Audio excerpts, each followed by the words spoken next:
북콘서트 제목이 가불 선진국 이후 대한민국 1년이거든요. 곧 이제 교수님 모시고 시작을 할 테고요. 저는 오늘 북콘서트 진행을 맡은 양지열 변호사입니다.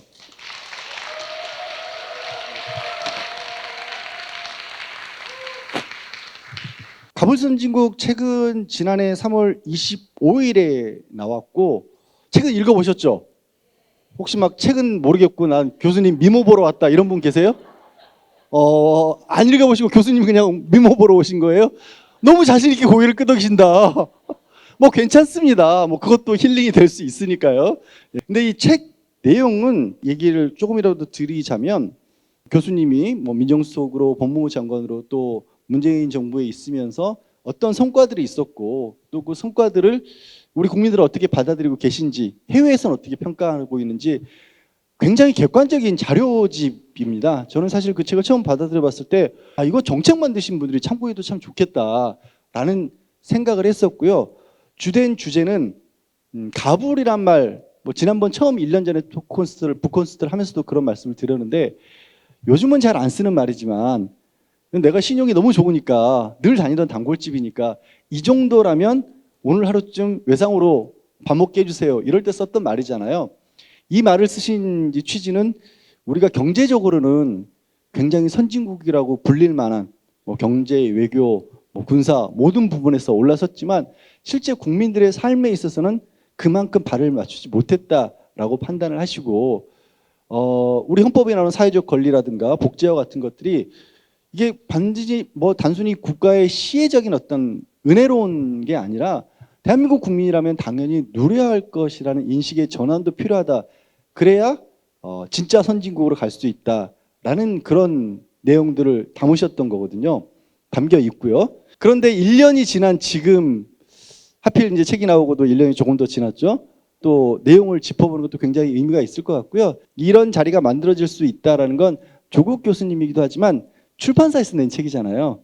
책이 안 팔렸으면 이렇게 못 만들었겠죠. 10만 부가 넘게 판매가 됐습니다. 여러분들 덕택입니다. 네.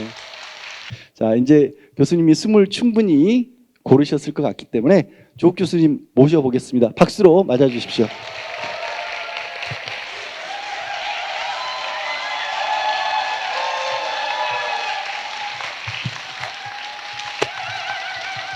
오시는 길이 너무 힘드셔서 지금 괜찮으세요? 네, 괜찮습니다. 너무 막 길이 막혀가지고 혹시 이 행사장에 매우 늦게 도착하지 않을까 걱정을 했는데 아슬아슬하게 도착을 했습니다.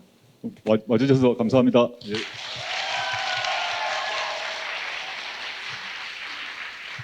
오신 분들께도 말씀을 드렸지만 일단 10만 부 돌파 축하드립니다. 네, 고맙습니다.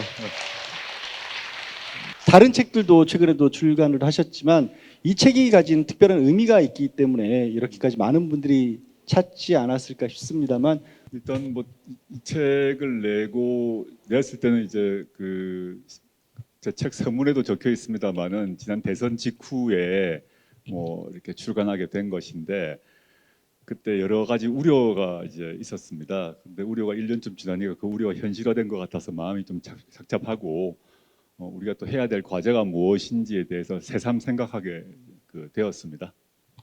네, 본격적으로 그럼 이제 교수님이 어떤 부분을 우려했는지 그리고 책에서 짚었었던 부분과 어떻게 달라졌는지를 이제 얘기를 나눠볼 텐데요.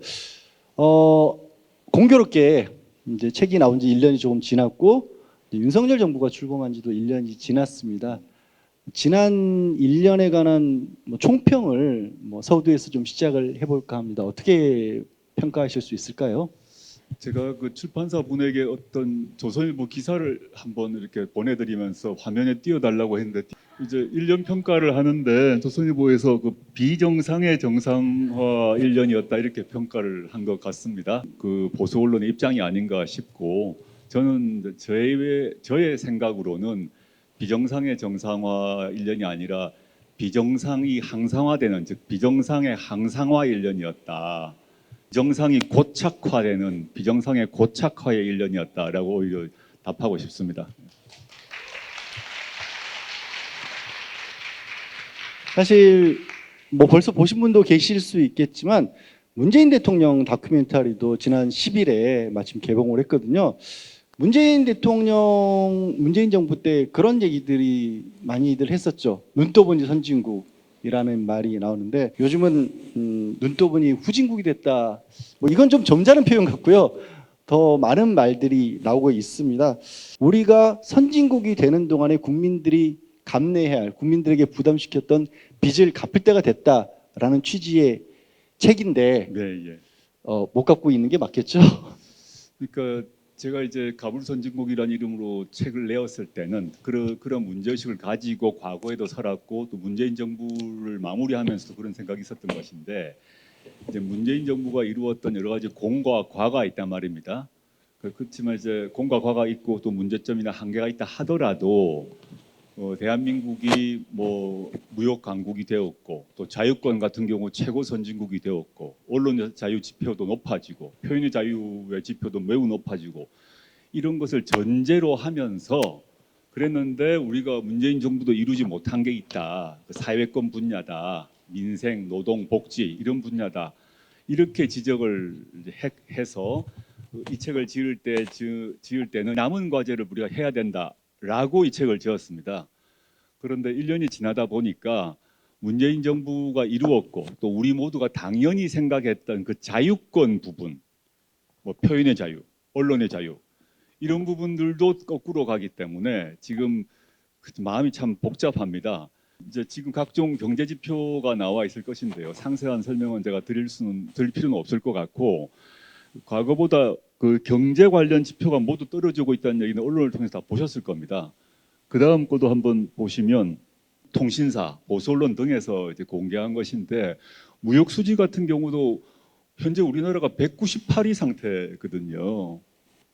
이게 문재인 정부 때는 뭐 최상위 수준이었죠. 또 그 다음 또 한번 보시면 역대 정부 1주년 시점 경제 지표 같은 경우도 보시면 뭐 금방 확인이 됩니다. 언론에서 보수 언론에서 만든 지표인데 모든 지표 기준 뭐 보시면 경제 성장률, 물가 상승률, 뭐 경상수지, 국가 채무 등등이 나빠지고 있으면 쉽게 확인되는 것 같습니다. 원래 이제 제가 이 책을 낼 때 문제의식은 문재인 정부가 이루었던 이런 경제적 성과라는 것은 기본으로 하고 그 다음에 민생, 복지, 노동 이런 쪽으로 가야 된다고 생각을 했는데 이게 많이 흔들리고 있다는 얘기가 이제 바로 들려오고 있기 때문에 걱정이 되고요. 또 그 다음에 제가 무슨 그림 하나 아마 요청을 했을 것인데, 예예, 다 아시죠? 고교성이 그린 윤석열차 그림에 대해서 정부가 그 강력 경고하는 일이 발생했습니다. 이거는 표현의 자유가 심각하게 후퇴하고 있음을 보여주는 것이고 기억나실지 모르겠습니다만 이명박 정부 시절에 어떤 화가가 쥐 그림 그렸다고 뭐 수사받고 조사받고 이런 일이 있었거든요. 근데 이번에는 여고생으로 알고 있는데 여고생이 이런 그림을 그렸다고 해서 엄중 경고 나선 일이 발생을 한 바 있습니다. 그래서 경제적 지표도 빠지고 표현의 자유도 빠지고 바로 아까 지나갔던 그 지표를 보시면 언론의 자유 지표인데 그 국경 없는 기자에서 언론의 자유 그 보장 그 지수가 4단계 이제 하락을 했다는 것이 발표되었습니다. 넓은 의미에서 우리가 당연시 생각했던 자유권이 떨어지고 있고 또 우리가 자랑스럽게 생각했던 어떤 경제적 능력, 경제적 규모, 수준도 떨어지고 있다. 이런 점이 좀 걱정이다라고 저는 생각하고 있습니다. 사실 이러다 보니까 제가 이저 가보신 책을 처음 받아들였을 때 놀랐던 단어 중에 하나가 아니 세상에 교수님이 안 어울리게 국뽕이라는 단어를 쓰셨더라고요. 근데 참 그때 많이들 그렇게 썼어요. 자, 1년 지나서 그 단어를 바꾸신다면 뭘로 바꾸십니까? 지금 사실 뭐 문재인 정부 말기에 많은 사람들이 국뽕 얘기를 했습니다. 우리 수준이 이만큼 되었다. 또 근데 코로나 같은 경우 방역에 있어서 1위다. 뭐 여러 가지 얘기가 막 나오고 K-팝 같은 경우도 워낙 세계적으로 유명해지니까 사람들이 대한민국에 대한 자부심들이 높아지고 그걸 국뽕이라는 약간 속어입니다만은 그 용어가 우리 널리 이제 공유한 바 있거든요. 근데 지금 현재 1년이 지나니까 지금 국뽕 또 뭐 대한민국이 자랑스럽다 이런 의식들이 떨어지고 있고 오히려 제가 이제 오늘 오다가도 보았고 저희 동네 근처에 붙어 있는 것도 보았고 언론을 통해서 보았는데 뭐 글로벌 호구, 글로벌 호갱 뭐 이런 이제 속어가 또 돌고 있었습니다. 그걸 접하고 보니까 국뽕이란 단어가 유행하던 1년 전과 1년 후는 글로벌 호갱, 글로벌 호구 이런 말이 막 돌고 있다 보니까 그 대비를 느끼면서 참 마음이 좀 씁쓸하고 우울하고 그렇습니다. 국뽕 대 글로벌 호구.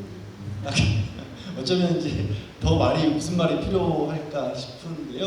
아까 잠깐 보여주셨지만 경제가 뭐 어렵다 이 부분은 앞으로 우리가 굉장히 심각하게 점점 더 몸으로 느끼게 될 것 같은데 윤석열 대통령이 참 많이 쓰는 단어들 중에서는 자유민주주의가 있습니다. 잠깐 언급하신 것처럼 우리 표현의 자유, 언론 지수도 떨어졌고요. 민주주의 지수도 떨어졌어요. 구체적으로 뭐 출판사에서 좀 통계를 찾아주셨는데 여기서도 8단계가 떨어졌다고 합니다. 이렇게 자유민주주의를 강조하는데 정작 자유와 관련된 지표들 그리고 국민들이 느끼기에는 더 떨어질 것 같은 그 이유는 뭘까요?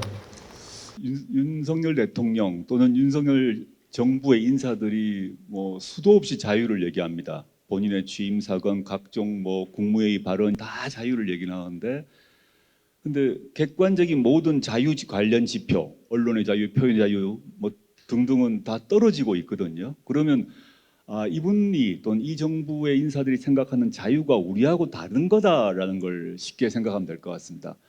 제 생각으로는 윤석열 대통령 또는 윤석열 정부의 인사들이 강조하는 그 자유의 개념은 저희 생각으로는 1960년대, 70년대 냉전 시기에 자유진영, 공산진영 이런 말이 유행했습니다. 자유진영 대 공산진영이 싸운다라고 했을 때 그 자유를 말하는 것이고, 그 자유는 뭐냐 하면 중국, 러시아, 북한 적인 것이고, 그다음에 한국 내에 뭐 진보, 좌파 이쪽도 적 이렇게 생각을 하는 것이고, 노동자 같은 경우도 뭐 체제 전복 세력, 뭐 민주화 운동, 좌빨 이런 것들이 6, 70년대의 그 자유의 개념이었거든요. 그러니까 반공, 반북, 냉전을 전제로 하는 자유가 60, 70년대 자유 개념이었는데, 그러한 자유 개념은 우리나라가 1987년 민주화되고 난 뒤에 다 벗어 던졌거든요.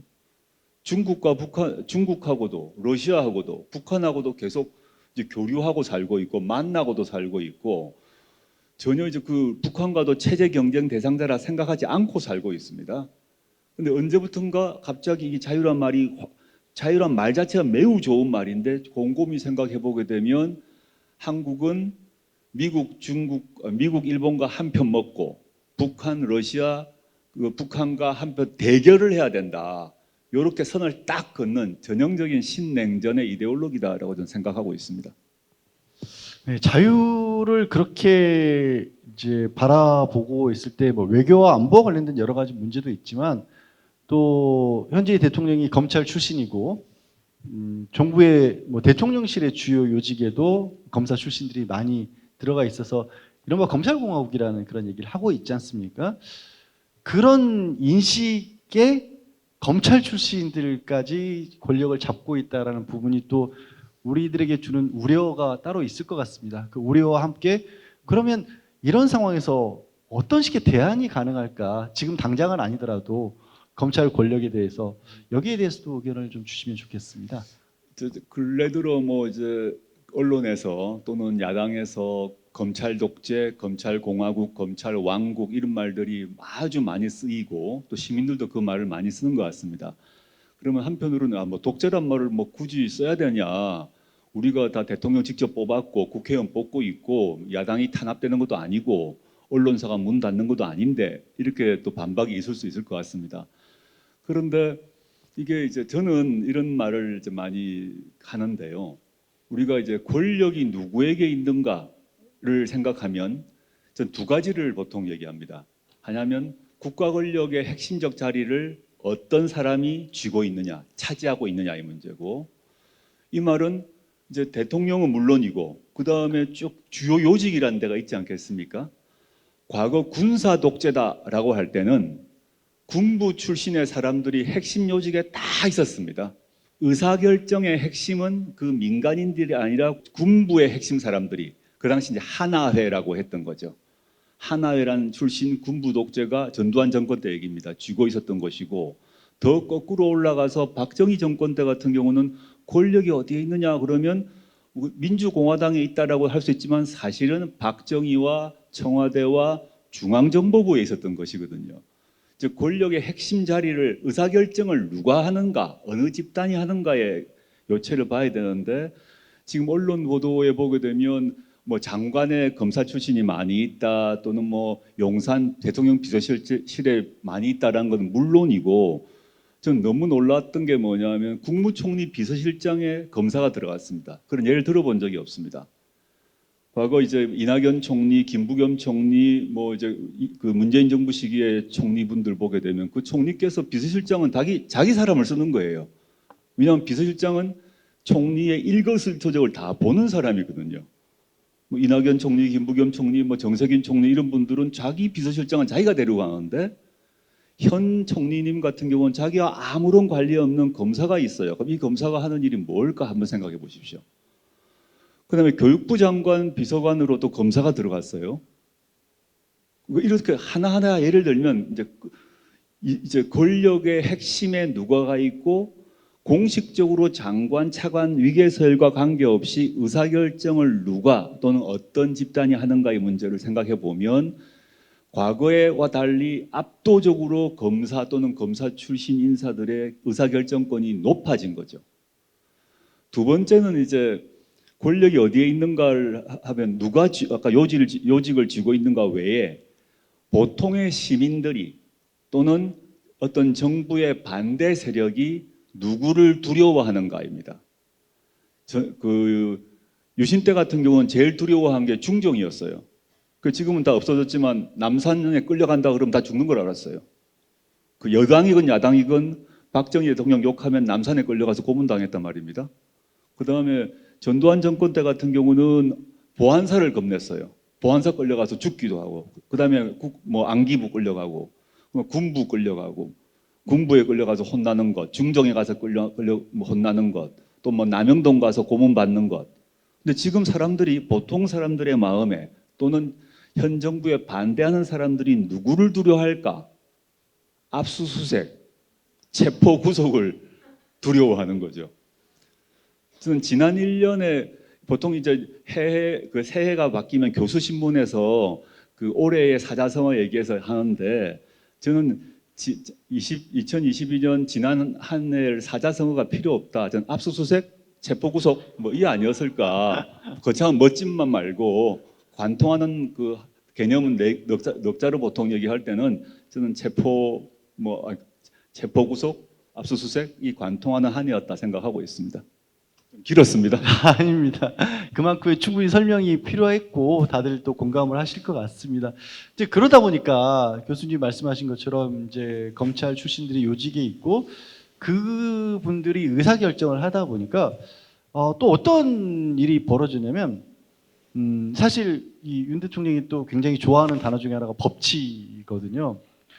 근데 저는 이제 변호사인데 뭐 사법시험을 치르기 위해서 법대를 나오지도 않았고 교수님같이 훌륭한 분 밑에서 배운 적도 없어요. 그러니까 제가 아는 법률이라고는 신림동에서 학원 강사분들한테 배운 거거든요.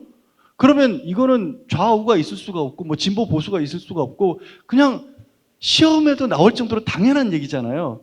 근데 제가 배웠던 그 법치는 아무리 국가의 권력을 가진 뭐 대통령이든 아무리 뭐 검찰총장 아니라 누구라도 국회에서 만든 법에 따라서 통치를 해야 된다라고 배웠는데 시행령으로 통치를 하더라고요. 그래서 가장 대표적인 게 사실 이제 검찰의 수사권을 조정하는 법안들이었고 뭐 다른 누구보다도 제 교수님께서 그 법안과 관련해서 굉장히 애를 많이 쓰셨는데 그거를 시행령을 통해서 뒤집다시피 했고요.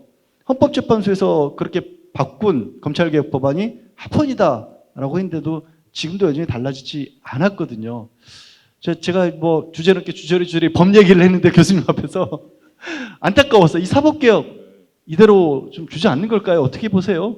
양 변호사님께서 뭐 법대 안 나오셨다고 합니다만 정확한 법치, 법의 지배의 핵심을 말씀하신 건데 법치의 기본 전제는 왜 우리가 법의 지배, 법을 따르냐 그러면 우리의 대표기관인 국회 우리가 뽑은 사람들이 그 만든 법률이기 때문에 우리가 준수한다. 이 구도거든요. 그런데 지금 이제 말씀하신 시행령은 우리가 뽑은 사람이 만드는 게 아니라 장관이 만드는 거예요. 한마디로 말하면 장관이 시행령을 만드는 건데, 그 수사권, 검경 수사권 조정을 통해서 검찰의 직접 수사 범위를 줄여놨단 말입니다. 문재인 정부 때는 이제 2단계를 생각했는데, 제가 민정수석 할 때는 이제 조정을 해서 줄여놓고, 그 다음에 이게 또 진전이 되면 그 다음에 검경의 수사권을 완전히 분리시키자라는 2단계로 가려고 했는데, 아직까지는 2단계로 오지 못했습니다. 그래서 검찰의 직접 수사의 범위를 좁히는 법률을 만들어 놨는데, 법률은 입법자가, 즉 국회가 만들었고 우리의 대표자가 만들었어요. 그랬는데 좁혀놓은 것을 법무부 장관이 법무부령으로 그 법률 조문에 등이 있다는 걸 이유로 등 안에 삭제되었던 것을 다 넣어서 확대시켜 버린 거죠. 그럼 우리가 국회를 운영할 이유가 없는 거죠. 우리는 어느 장관이든 그 장관을 직접 선출한 적이 없거든요. 그래서 이게 논란이 될 수밖에 없는 문제이고, 이제 위헌 논란이 될 수밖에 없다고 생각하고 있습니다.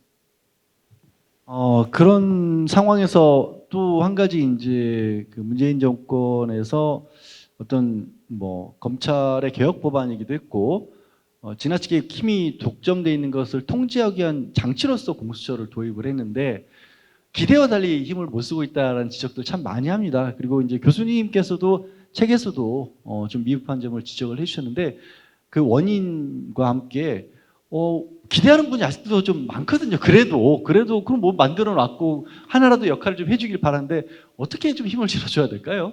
그러니까 공수처가 만들어지는 여러 가지 이유 중에 하나가 기소권을 독점하고 있는 검찰을 통제하기 위해서 만드는 것이죠. 그리고 실제 과거 촛불 시위, 그 명예로운 촛불혁명 그 당시에 국정농단 반대 상황에서 공수처가 엄청난 구호를, 큰 시민들의 구호로서 이제 나왔지 않습니까? 근데 실제 법률이 만들어질 때는 지금 현재 의석 구조, 민주당이 이제 민주당 플러스 알파가 180석이 되는 상황이 아니었습니다. 저는 검찰개혁 1단계 상황이었는데 180석이 아닌 상황에서 통과시켜야 되다 보니까 당시에 바른미래당의 동의가 필요했습니다. 바른미래당, 그럼 지금 또 잊혀질 수 있습니다만 지금 국민의힘과 합해졌어요. 그 당시는 박근혜 대통령 탄핵 이후의 상황이라서 박근혜 대통령 탄핵에 동참했던 사람들이 바른미래당 안에 있었는데, 바른미래당에서 공수처를 동의하기는 하되 권한을 축소하고 규모를 축소해야 우리가 동의하겠다 그래서 축소가 돼버렸어요. 원래 공수처 법안은 아주 규모나 이 뭐 예산이나 조직의 힘이 아주 크게 만들어져 있는데 거의 한 4분의 1 이상으로 줄은 것 같습니다. 그러다 보니 지금 검찰 조직에 비하면 뭐 제가 봐서 한 30분의 1도 아닐 것 같은데, 규모나 예산이나 모든 데서. 그러니까 힘이 없는 거죠. 검찰도 공수처를 두려워하지 않는 거죠. 원래는 공수처가 검찰을 견제하고 또 다른 고위공직자를 견제하고 이런 구도로 설계가 되었지만 난쟁이처럼 만들어 놓으니까 이걸 두려워하지 않는 상황이 되어버린 것입니다. 또 뭐 다음 내년 4월 총선 이후에 그 국회에서 다시 한번 논의를 해야 되지 않나 이런 생각하고 있습니다. 네, 지금까지는 지난 1년을 돌아보면서 아쉬웠던 점, 그리고 말씀하신 것처럼 지금 당장 뉴스는 좀 덜 보시더라도 관심은 끊지 않고 있어야 또 앞으로 더 그대로 포기하고 주저앉고 나라가 이대로 그냥 흘러가도록 버려둘 수는 없지 않겠습니까? 말씀하신 것처럼 내년 또 총선도 우리가 깊이 고민을 해봐야 될 것 같고요. 책에 다루고 있는 미래로 가기 위한 부분을 조금 더 이제 좀 짚어볼까 합니다. 약자의 희생 덕분에 우리가 경제적으로 선진국에 섰고, 그걸 극복해서 미래로 가기 위해서는 연대와 공존이 필요하다고 그렇게 말씀을 주셨기 때문에 책에서 저희가 이제 저와 교수님께 이렇게 묻는 거 말고 30대 청년도 한번 자리에 모셔서 얘기를 나눠볼까 해요. 잘 아시다시피 프로게이머 출신이고 청년 정치인이고 지금 노무현재단 이사로 활동하고 있는 황희두 이사 모시겠습니다.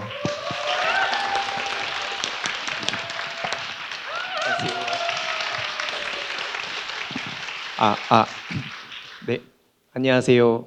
방금 소개해 주셨듯이 노면재단 이사로 활동하고 있고 유튜브 알림의 황희도로 활동 중인 황희도입니다. 반갑습니다. 뭐 제가 추가로 소개시켜드릴 필요가 사실 없을 것 같고요. 그 조국 교수님하고도 뵌 적이 있으시죠? 몇 번 뵌 네, 적이 예. 있습니다. 예.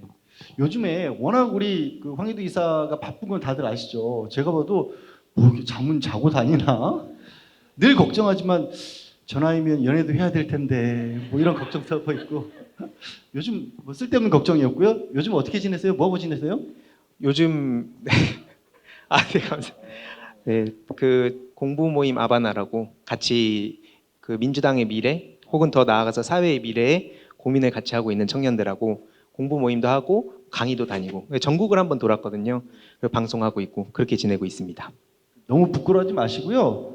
나온 책 제목을 얘기를 해주세요. 그래야 또 모르시는 분들은 아실 거 아니에요. 아니 오늘 주인공이 아니 그냥 어차피 교수님 주인공을 다 알고 이미 10만 부 팔렸어 이거는. 그러니까요. 되게 부럽고 한참 높아 보이더라고요.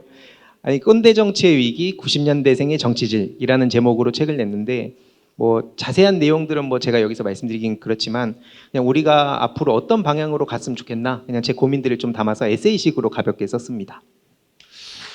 박수 한 번 보내주시고요. 관심 많이 가져주시고 사실 저도 되게 궁금해요. 여기 계신 분들도 대충 보니까 뭐 저랑 크게 차이가 날 것 같지는 않습니다만 어느 순간 눈 뜨고 보니까 제가 기성세대가 돼 있더라고요. 그리고 눈 뜨고 보니까 요즘 세대랑은 참 많이 다르다라는 생각을 하고 이해하고 싶어지고 최소한 저는 꼰대는 되지 말아야겠다, 꼰대질은 하지 말아야겠다는 생각에서 늘 황희도 이사는 별로 안 좋아할지 모르지만 저는 이렇게 쫓아다니면서 들으려고 하거든요. 그래서 책을 통해서 한번 들어볼 텐데 특히 2030 청년들에게도 많이 논란이 됐던 게 윤석열 정부에서 주 69시간 얘기를 했죠. 뭐 지금 철회 내지는 밀어놓기는 했습니다만 그와 관련돼서 우리 청년들 반응, 또 황희도 이사 개인은 어떻게 생각했는지도 좀 얘기를 좀 들려주세요. 아마 저를 비롯해서 대부분의 반응이 어떤지는 여기 오신 분들 다 아실 것 같고 그냥 국민의힘의 대응을 보면서 저는 되게 생각이 많아졌어요. 그러니까 뭐 지금 지도부가 윤석열 대통령을 적극적으로 옹호하는 입장인 건 아는데 과연 저걸 쉴드 칠 수 있을까? 뭐 보수적인 성향을 가진 청년들도 굉장히 비판을 했었는데 근데 그 대응하는 거 보니까 오후 4시에 뭐 치맥 회동하면서 그걸 문제를 풀어간다 하더라고요. 근데 저는 어떤 말씀을 드리고 싶냐면 뭐 책 내용도 그렇지만 그 오프라인에서 만나서 얘기하는 것도 중요한데 그 너덜트라고 그 유튜브 한 160만 정도 되는 채널이 있습니다. 거기에 이거를 그 풍자한 그 영상이 올라왔고 조회수가 290만 지금 300만 좀 가까이 안 됐고 댓글이 10,000개가 넘게 달렸어요. 이게 무슨 뭐 정치 유튜브가 아니라 청년들이 막 많이 공감하고 뭔가 문제의식을 갖고 뭐 그런 반응들을 쭉 볼 수 있거든요. 그래서 그 채널도 뭐 좌파라고 하면 어쩔 수 없지만 그 윤석열 정부 관계자들이나 국민의힘 정치인들은 그런 흐름들을 좀 잘 봐라. 뭐 커뮤니티도 그렇고 좀 그런 것만 보더라도 본인들이 얼마나 지금 동떨어진 길을 가고 있는가를 알 수 있을 거라 봅니다. 사실 이제 교수님도 이 책에서도 노동 문제에 관해서 또 언급을 하셨거든요. 그와 함께 같이 좀 어떻게 보셨는지 얘기를 더 해주시죠. 저는 뭐 제 책에서 이제 우리가 주 5일제는 이미 안착되었기 때문에 주 4.5일제로 가야 된다. 실제 다른 나라에서 실제 4.5일제 금요일을 오전만 근무하는 거죠. 그런 나라도 있고 또 유럽 같은 경우는 국가 차원에서는 하지 않지만 기업 차원에서 4.5일제 하는 나라가 그 나라들의 주요 기업들이 있다. 그리고 한국 같은 경우도 실험적으로 그렇게 하는 그 한국의 기업들이 있다라는 걸 얘기를 했습니다. 한국의 대기업도 또 작은 중소기업도 그런 예를 소개해서 4.5일제로 가야 된다라는 제안을 제가 했거든요. 근데 여러분 기억해 보시면 그 저와 비슷한 세대는 아시겠습니다만은 저희는 제가 젊었을 때는 모두 토요일날 근무했습니다. 다 일했습니다. 근데 그때 토요일날 놀자, 토요일날 쉬어야 한다 주장할 때 당시에 그 현재 국민의힘이라거나 보수 언론 경제지는 나라 망한다고 난리가 났습니다. 주 5일 근무하면 나라 망하고 국민들이 게을러진다. 그걸 경론을 거쳐서 주 5일제를 했는데 나라 망하지를 않았어요. 기업도 안 망했습니다. 근데 전 세계 흐름이 이제 4.5일로 가고 있는데 제가 그 뭐 책에서도 썼습니다마는 윤석열 대통령이 후보 시절에 이제 120시간을 얘기를 했지 않습니까? 그게 모든 것의 출발이었다고 봅니다. 이제 120시간을 해야 된다, 할 수 있도록 만들어줘야 한다고 하니까, 근데 주 120시간을 법률로 만드는 건 불가능합니다. 그건 뭐 안 되는 거죠. 그러니까 이걸 시간을 줄이긴 줄여야 되겠는데 하다 보니까 69가 됐다가 50 몇이 됐다가 왔다 갔다 하는 상황이 발생해서 했다가 지금은 정확히 몇 시간인지, 즉 정부 여당의 공식적인 입장이 몇 시간인지 아무도 모르는 상황이죠. 즉 용산 대통령실도 실제 자신들이 늘리겠다는 시간이 몇 시간인지를 말하지 않고 있고, 노동부 장관도 말하지 않고 있어요. 즉 120시간인지 50 몇 시간인지 이 말 자체를 지금 안 하고 있는 상황이 됐습니다. 워낙 지금 황희도 이사가 말한 것처럼 워낙 공격 비판을 많이 받다 보니까 이걸 말하다가 표가 이제 떨어지겠구나를 안 것 같습니다. 그래서 이게 참 안타까운 일인데, 이 시대적 흐름이란 게 전 세계적 흐름이 있는데 그 흐름을 유독 우리만 지금 다시 거꾸로 하려고 하는 흐름이 생겼다. 아까 자유권 분야에서도 말씀드렸습니다만 노동시간도 사회권 분야의 핵심적인 주요한 이제 인권인데, 노동시간 축소가 이걸 다시 늘리려고 하는 흐름이 형성이 되었는데, 전 다행히도 우리가 주 5일제를 경험한 사람들 아닙니까? 주 5일제를 전제로 일상을 조직하고 있어요. 근데 120시간, 69시간 자신의 생활이 달라집니다. 우리 일상이. 그럼 내가 어떻게 살아야 되지? 받아들일 수가 없는 거죠. 그러니까 비판하고 저항하고 하다 보니까 이게 쉽지 않은 상태가 돼서 아마 현재로는 그냥 지체 상태가 아닌가 저는 추측하고 있습니다.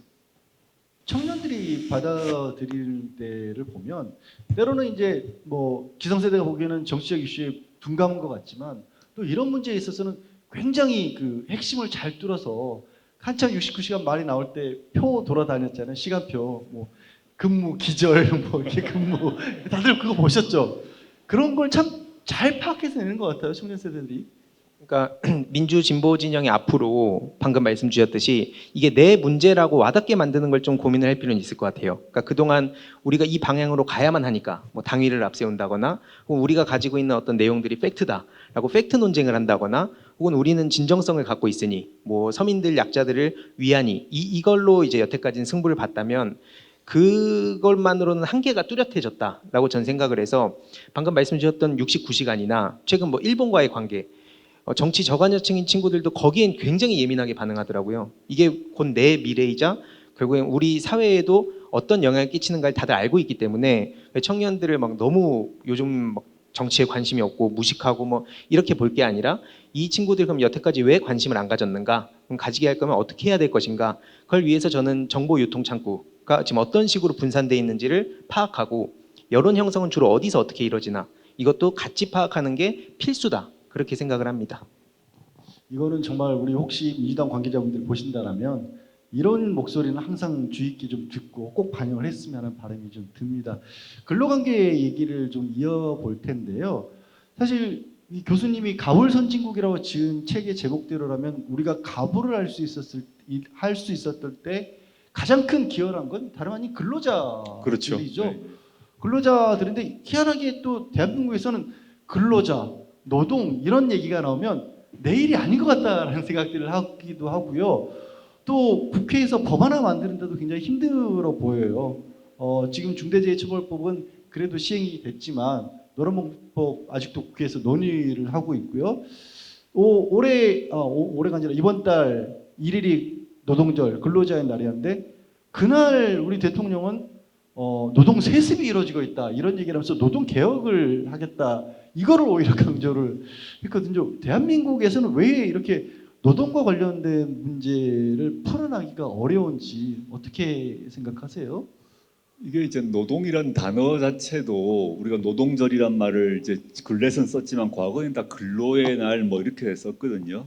근자가 성실하다는 거 아닙니까? 노동이란 말이 아니라 열심히 일하는 사람 정도의 말로 생각하고, 그 노동이라는 단어를 계속 회피했던 겁니다. 그게 마치 뭐 빨갱이 좌파 북한말 이런 것처럼 교육을 받았죠. 우리 권위주의 정권 때 노동이란 단어 이렇게 안 쓰게 되고, 예컨대 저희 어릴 때는 동무란 말 많이 썼습니다. 그래서 제가 어릴 때 봤던 잡지 중에 어깨 동무가 있었어요. 그 동무란 말 다 썼어요. 근데 지금 동무라 쓰면 북한말 같아서 동무란 말이 사라졌어요. 그런 것처럼 노동이란 말을 이제 계속 못 쓰게 만들었고, 그러다 보니까 우리 대부분의 사람들은 자신의 노동을 해서 먹고 사는 사람들입니다. 모두는. 그걸 무슨 노동이든 다 노동을 하는 것이죠. 그래서 이 차이가 다른 대표적인 자본주의 국가인 미국, 뭐 우리가 좀 이제 사회주의적 성향이 강한 유럽, 독일이나 스웨덴 이런 경우 빼고, 그 경우는 뭐 어릴 때부터 자기가 노동자임을 수업 때 교육을 받고, 그다음에 고등학교, 대학교 들어가서 그 기간을 겪어서 취업하게 되면 노동조합에 가입하는 것을 너무 당연한 것으로 생각하는 게 유럽이라면, 미국은 좀 덜합니다. 근데 그 미국에서 다른 사람도 아닌 대통령, 오바마, 바이든, 직전 대통령들 아닙니까? 그 두 대통령이 공개적으로 마이크를 잡고 노조에 가입하십시오 라는 말을 합니다. 근데 저는 우리나라에서는 그런 말을 만약에 어떤 대통령이 그러면 막 또 공격을 받을 거예요. 친노동이다, 기업을 갖다 반기업이다 이렇게 말을 할 건데, 이런 노동이란, 우리 모두가 노동하는 사람이란 것을 받아들이지 못하도록 만드는 문화가 권위주의 정권 때 형성되었고 우리 의식 속에 들어있는 거죠. 그러다 보니까 노동 문제 그러면 뭔가 자기가 노동자임에도 불구하고 노동 문제에 대해서는 발을 떼야 되는 것처럼, 외면해야 되는 것처럼, 이런 의식들이 우리 속에 있는 것 같습니다. 그러다 보니 지금 뭐 정부에서도 뭐 노동절 같은 경우, 무슨 이른바 뭐 귀족 노조다, 일부 그런 현상이 있을 수 있겠죠. 근데 나라 전체로 보게 되면 우리나라의 뭐 정규직 노동자건 비정규직 노동자건 다 그 사람들의 인권을 보호해 준다는 것은 너무 당연한 일인데, 우리나라 국민의 뭐 압도적 다수가 일하는 사람들일 거니까요. 근데 그 문제에 대해서 외면하고 회피하려고 하는 경향이 지금 남아 있다. 현재 윤석열 정부 같은 경우는 그걸 더욱더 강화시키고 있다, 이렇게 우려하고 있습니다. 사실 그래요. 뭐 우리나라 대기업 1인 삼성전자에 다녀도 노동자거든요. 임원이 되기 전까지는.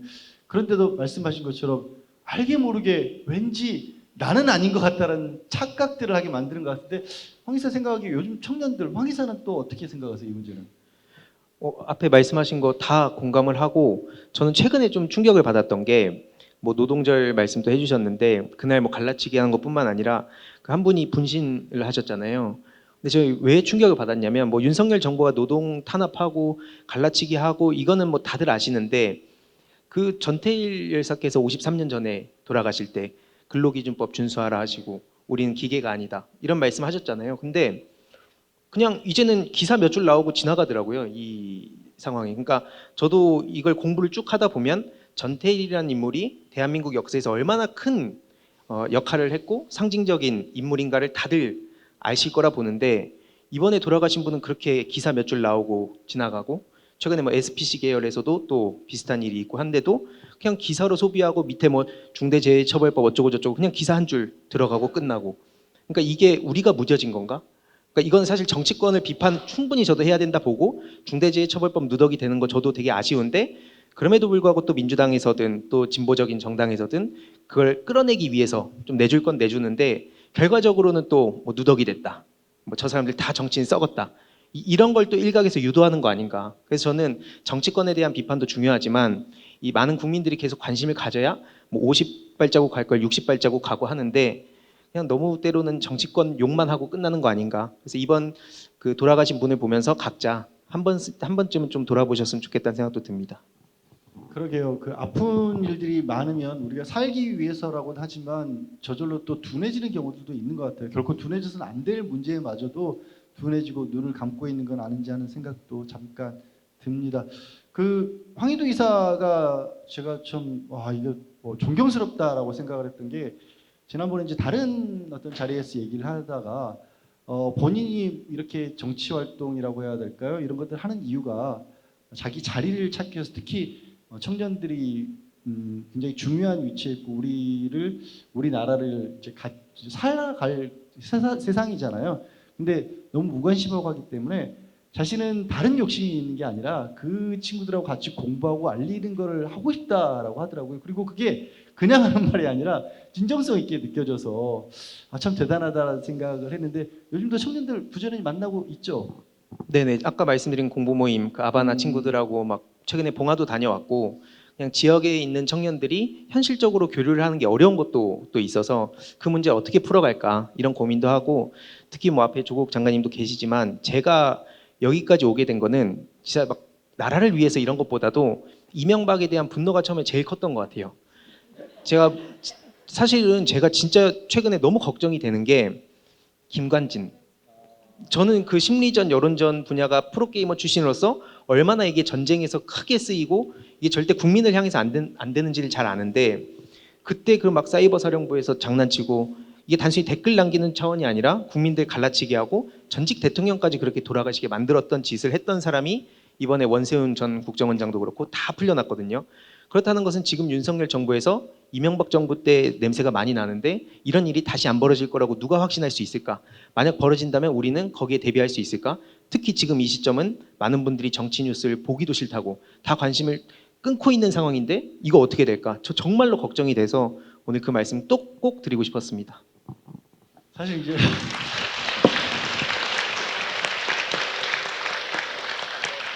서울대에도 그런 말씀을 드렸지만 제가 이 법과 원칙에 대해서 저는 그냥 정말 시험을 통과하기 위해서 배운 사람 입장에서도 좀 어떤 일관성은 있어야 되는데, 이번에 얘기하신 것처럼 김관진 전 장관 같은 경우는 혁신위원으로 왜 그러면 복귀를 시켰냐고 하니까 재판이 아직 안 끝나서 유죄는 확정되지 않았으니까 괜찮다라고 했는데, 한상혁 방통위원장은 재판은 넘겨졌으니까 면직을 시켜야 된다라고 또 하더라고요. 그러니까 되게 저는 혼란스러워요. 그냥 제발 법이라도 좀 제대로 지켜졌으면 좋겠어요. 아, 네. 교수님도 원래는 이제 청년들하고 굉장히 많이 쉽게 자주 만나실 수 있었는데 요즘에는 좀 뜸하실죠? 어떠세요? 뭐 하기 어렵죠. 네. 제가 뭐 이제 일단 재판을 받는 몸이란 게 즉 피고인인데, 근데 보통 통상 책을 내게 되면 출판사가 원하는 뭐 사인회 뭐 등등등등을 해야 되는데 지금 처음 하는 거죠. 독자와의 만남을 처음 하는 건데, 그건 단순히 뭐 코로나 때문만은 아니었고 저의 상황이 안 좋기 때문에. 그런데 만약에 이제 제가 이런 모임을 하면 단순히 독자의 만남이라고 보지 않고 피고인이 반성도 안 하고 재판받는 주제에 뭐 온갖 비난이 또 났을 겁니다. 지금 상황도 또 뭐 왜 조용히 있지 않고 독자와 만나냐라는 비난들이 있는 거로 알고 있기 때문에, 또 지난 한 뭐 2019년 8월 이후부터 사람들과의 만남이 아주 극소수 저하고 사적으로 관계가 있는 그런 분들하고는 만날 수 있지만 그렇지 않은 경우는 만나기가 참 쉽지 않은 것 같아요. 네, 뭐 이런 어쩔 수 없는 상황을 이해를 해주시고요. 근데 한 가지 다행인 건 그래도 교수님께서 황희도 이사하고 만남을 이어가시면서 뭔가를 새롭게 기획을 하고 있다고 합니다. 그래서 사실 이 두 분을 이 자리에 함께 모신 거거든요. 기대가 많이 됩니다. 두 분이 공동으로 뭔가를 만들어내면 도대체 뭘까? 혹시 영업 비밀이 아니나 좀 공개해 줄 수 있는 게 있다면? 아니 뭐 지금 당장 뭐 바로 할 건 아닌데 생각을 이렇게 교환하다 보니까 제가 전공이 법 아닙니까? 법이다 보니까 우리나라 사회에서 주요한 아주 의미 있는 그런 재판이 있을 수 있습니다. 재판. 뭐 수많은 재판이 지금도 하루에도 몇백 개, 몇십 개, 몇백 개가 돌아가고 있을 건데, 우리나라 역사에서 한국 역사의 흐름을 바꾸었던 주요 재판에서 좀 얘기하는, 대화하는 이런 자리를 한번 만들어 보자, 이런 얘기를 했고, 아직 아이디어 차원입니다. 예. 황희도 이사도 그 과정을 통해서 좀 기대하고 있는 게 혹시 있다라면 좀 더 해주세요. 아, 네. 재판이라는 게 사실 저 같은 청년들한테는 너무 어렵기도 하고, 특히 역사적인 재판 같은 경우에는 더더욱 엄두가 안 날 때가 많은데, 이번 기회에 그 조국 전 장관님께 많이 또 듣고 또 그걸 한 번 더 번역을 해가지고 주위 청년들하고도 같이 공부를 해서 또 같이 활동하는 청년들하고 연계를 할 수 있으면 그게 결국엔 그 깨어있는 시민의 주식된 힘을 넓혀가는 거 아닌가, 뭐 이런 생각을 하고 있고요. 그냥 마지막으로 하나 드리고 싶은 말씀은, 제가 그 심리전에 대해서 아까 잠깐 말씀드렸는데, 조국 전 장관께서 법무부 장관이니까 당해도 싸다라고 했던 사람 되게 많은데 과연 지금 현직 법무부 장관한테는 어떻게 하고 있나, 이거 하나 지적하고 싶었고, 두 번째로는 이명박 정부 때 일반 서울대 교수 시절에도 그 문건 다 나와 있습니다. 이게 생각보다 이거 관심 없으신 분이 많으신데 그냥 서울대 교수인데도 서울대도 압박하고 교수님 막 탈탈 털려고 별짓 다 했던 그 문건이 나왔거든요. 그러니까 그만큼 오래전부터 또 그 타깃이 됐었는데 우리들이 계속 힘을 합쳐가지고 어떻게 이 사회를 바꿔나갈까? 저도 한 명으로서, 청년 한 명으로서 힘을 보태도록 하겠습니다. 모르실 분이 있을 것 같아서 황희두 이사가 언급했던 건 뭐냐면, 제가 이제 과거 이명박 박근혜 정권 시절에 그 서울대 교수였는데 정부 비판적인 인사다 보니까 당시 이제 원세원 국정원장이 있던 시절에 국정원이 저와 저희 가족을 감시했던 기록들이 다 이제 확인이 됐습니다. 그래가지고 뭐 그 문건을 보게 되면 제 딸내미가 외고에 갔다부터 시작해서 열심히 조사를 했더라고요. 그래서 어떻게 공작을 벌여야 될 것인가에 대한 문건이 이제 제가 정보 공개 요청을 해서 받았어요. 받았는데 대부분 하얗게 지우고, 전 그 하얀 지워진 부분을 보고 싶은데 그 제목만 남겨서 저한테 와서 그걸 제가 소송을 제가 했고 해서 1심에서는 제가 5천만 원인가 약간 헷갈립니다. 배상 판결을 받았는데 정부 대상, 대한민국 정부 대상으로 소송을 하는 거거든요. 정부가 저와 저희 가족을 불법 사찰을 했는데, 근데 현 법무부가 또 항소를 해서 지금 돈을 못 받고 있습니다. 이 뭐 재판과 관련된 얘기들, 그리고 저는 황희두 이사랑 얘기를 나누다 보면 순간순간 어쩌면 이렇게 눈빛이 빛날 때가 있어요, 매섭게. 그 빛나는 매서운 눈빛은 두 분께서 함께 하실 유튜브 콘텐츠, 메디치 미디어 콘텐츠를 통해서 앞으로 만나보실 수가 있으니까 미리 좋아요와 구독, 알림 설정 해두시면 저도 뭐 메디치 진행을 하고 있기 때문에 이 정도는 해야지 되지 않을까 싶습니다. 자, 황희두 이사 얘기는 여기까지 듣도록 하겠습니다. 황희두 이사에게 박수 한번 다시 보냈어요. 감사합니다.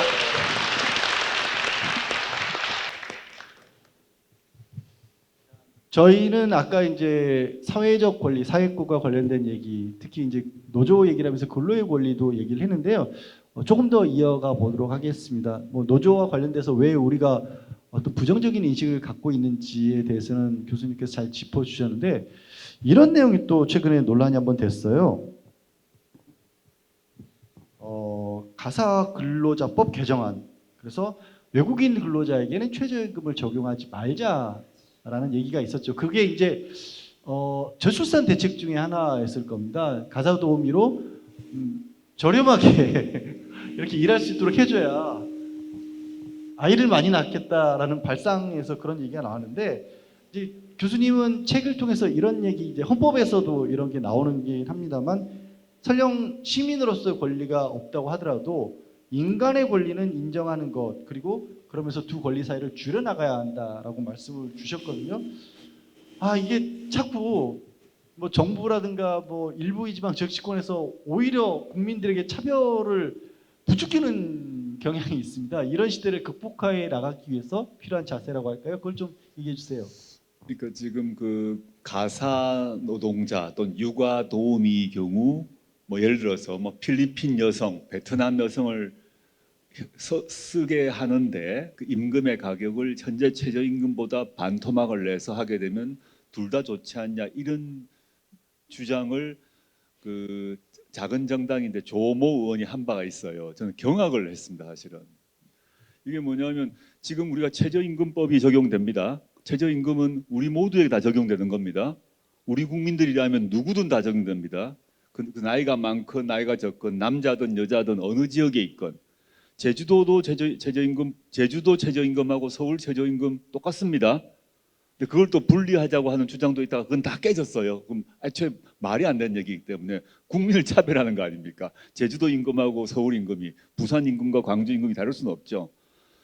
근데 이제 어떤 조모 의원이 갑자기 외국인 경우는 아예 합법적으로 차별하자라는 얘기를 했는데, 뭐 저는 제정될 가능성 0%라고 생각합니다.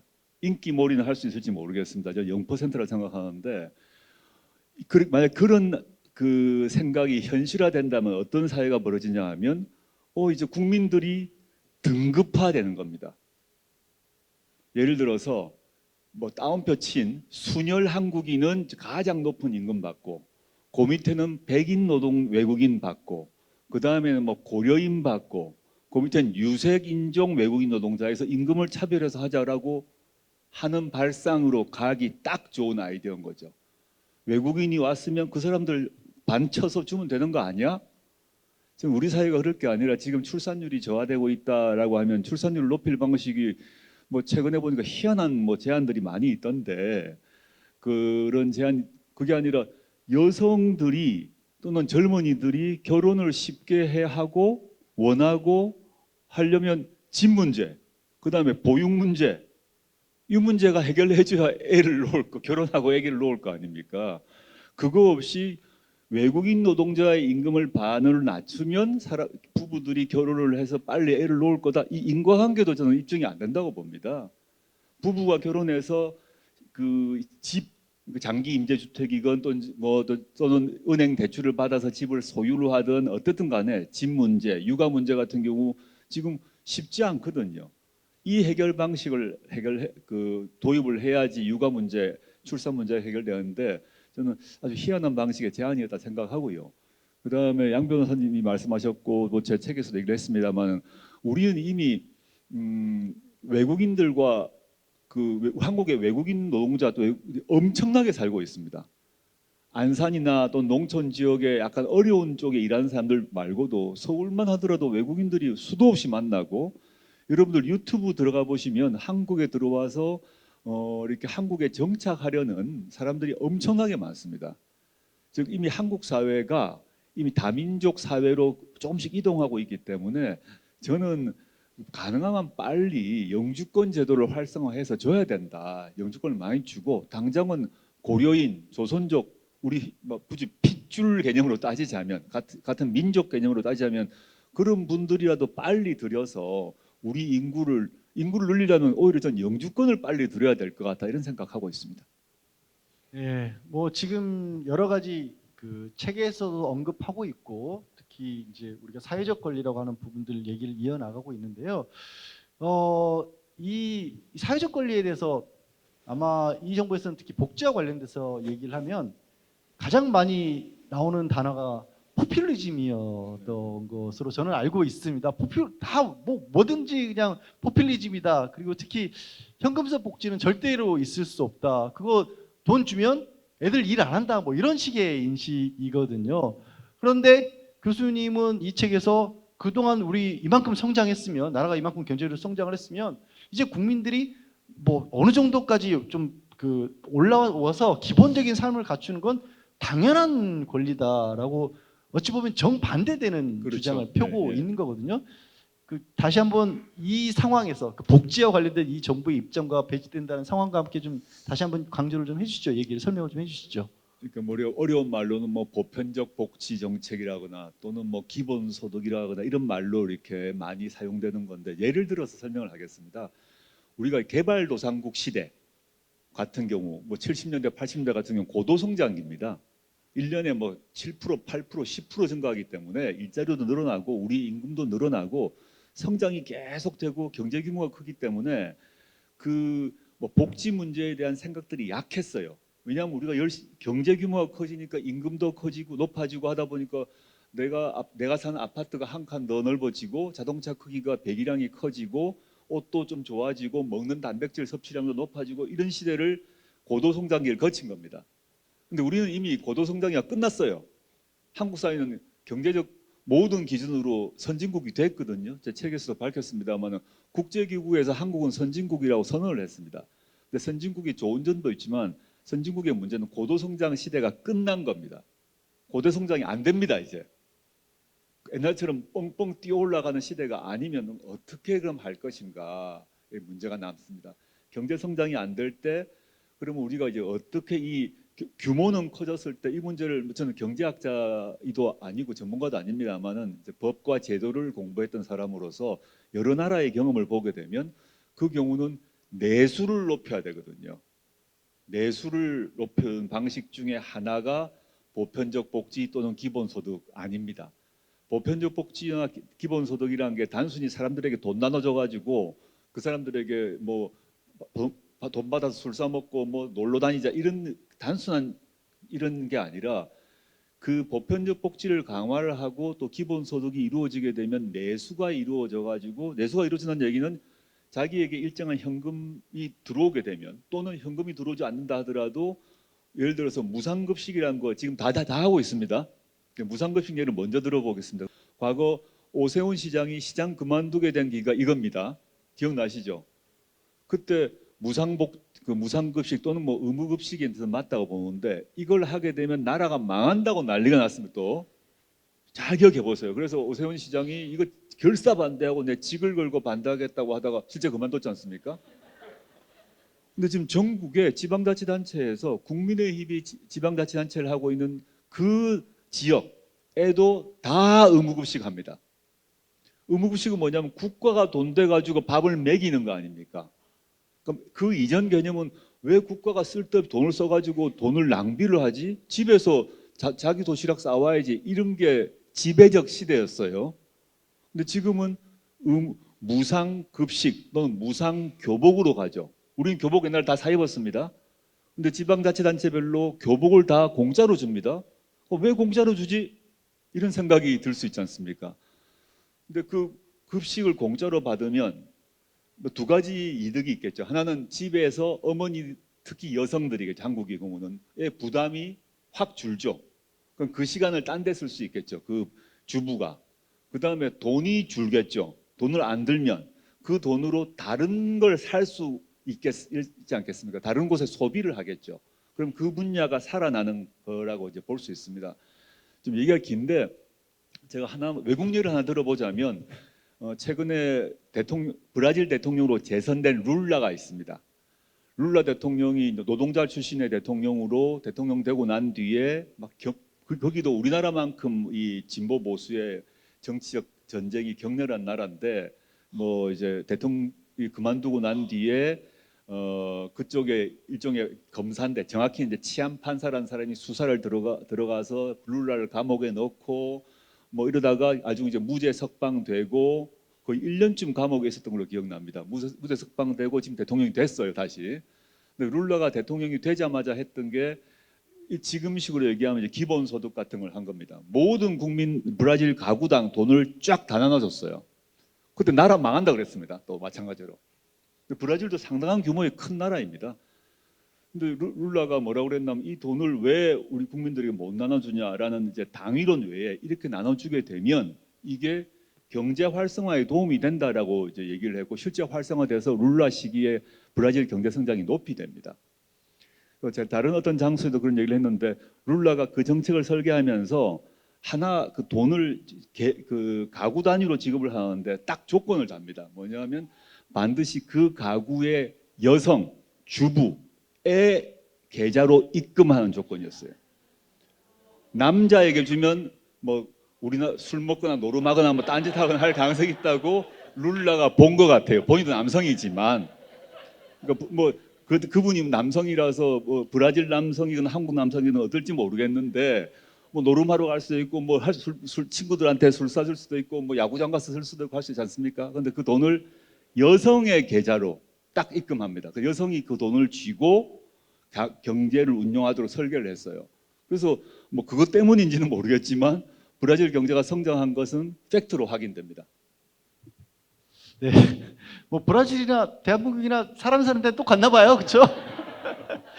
자, 오늘 이제 가불산진국의 내용을 뭐 다들 많이들 읽어보셨겠지만 대한민국의 오늘 어제 그리고 민주주의의 현실 무엇보다도 왜 이렇게 사회적 권리라고 하는 부분들을 책으로 써가면서까지 좀 설명을 드리고 싶었는데 이 마지막 말씀을 주실 때 브라질 설명을 주시면서 제 교수님 표정을 보니까 이게 단순히 저자로서가 아니라 진짜 그러니까 우리나라가 진짜 선진국이 됐으면 하겠다라는 바람을 진짜 가지고 계신 게 느껴지더라고요. 그렇지 않았나요? 예, 그런 어떤 눈빛 같은 것들이 느껴져서 근데 동시에 참 그래서 요즘 더 힘드실 것 같다는 생각도 드네요.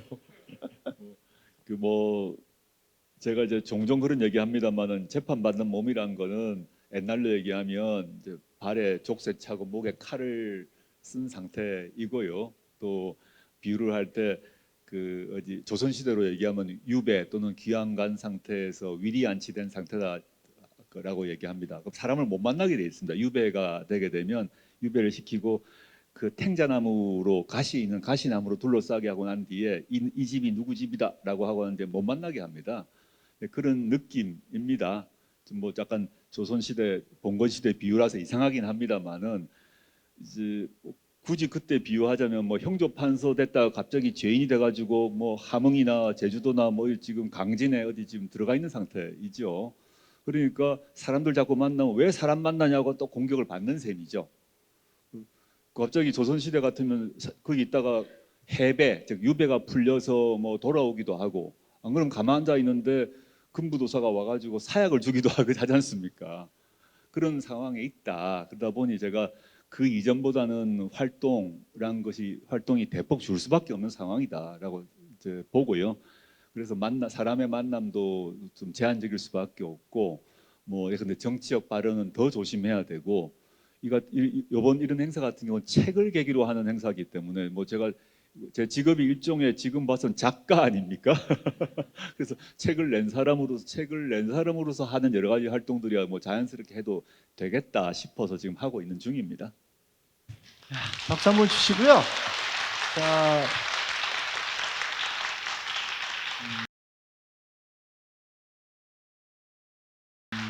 제가 대표로 이제 뭐 교수님께 여쭙는 거는 이 정도에서 마무리를 하고요. 오늘 꽉 찼어요. 제가 한 200분 되시는 거죠? 200분 정도 되는 것 같은데 저만 얘기를 할 게 아니라 관객분들하고도 얘기를 좀 나눠보고 싶습니다. 그런 자리를 이제 교수님께 직접 여쭤보는 기회를 드릴 텐데요. 여기도 계시고 또 온라인으로 해외에서도 보고 계신 분들도 계시거든요. 아유 뒤에 이렇게 보고 계시구나. 예, 반갑습니다. 여기 카메라에 다 많은 분들이 많은 분들이 계시군요. 일단은 관객석에서 한 두 분 정도 그렇게 질문을 받도록 할 텐데요. 부탁드리고 싶은 건 교수님께서 지금 말씀을 주셨지만 너무 정치적이지 않은 얘기를 책과 관련되면 가능한 물어봐 주셨으면 좋겠습니다. 예. 혹시 손 들어주실래요? 저쪽에 남자분이. 반갑습니다. 오늘 비행기를 타고 울산에서 올라온 김태영이라고 합니다.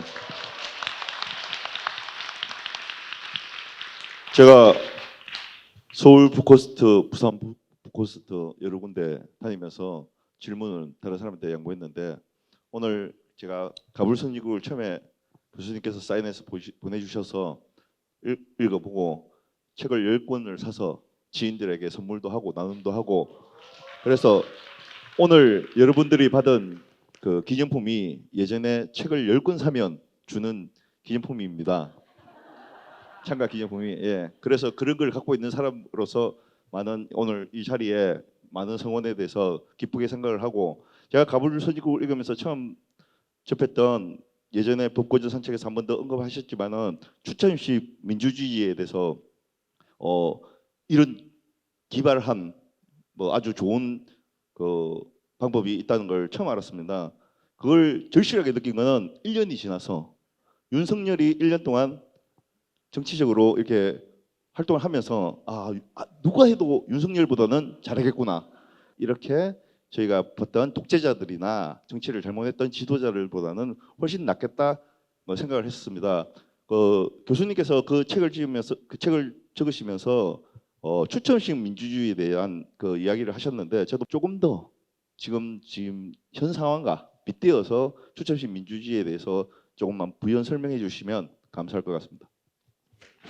추천 민주주의는 뭐 이제 가불선진국에는 없는 내용인데 제가 뭐 법고전 산책에서 그 고대 그리스 고대 아테네 얘기하면서 소개했던 거죠.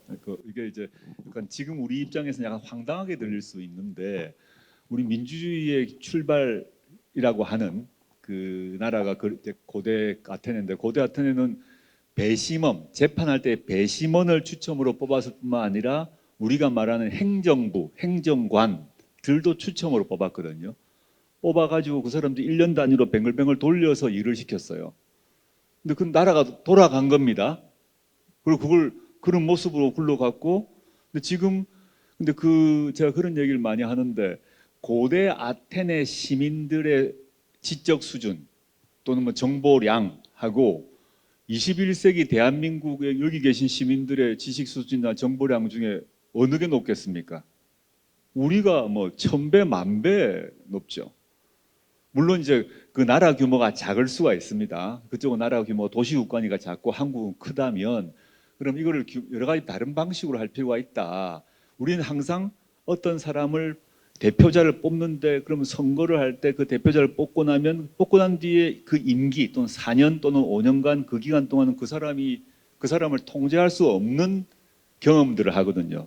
선거 뽑을 때만 막 와서 뽑아주세요 그러고 난 뒤에 뽑고 나면 나 몰라 그러고 접촉도 잘 안 되고 뭐 말도 안 듣고 또 내가 뽑았던 생각과 다른 행동을 하고 이런 경우에 여러 가지 대안이 있는데 그러니까 추천 민주주의가 황당하게 들릴 수도 있지만 그 아이디어는 뭐냐 하면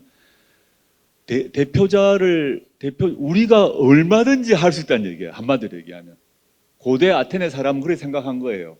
이 중에서 아무나 뽑아서 대표를 해도 잘할 수 있다. 왜 그러냐면 우리 시민들이 이 사람을 항상 감시할 거니까 끌어내릴 수 있다는 거겠죠. 누구든 다 우리는 다 똑같은 평등한 시민이다.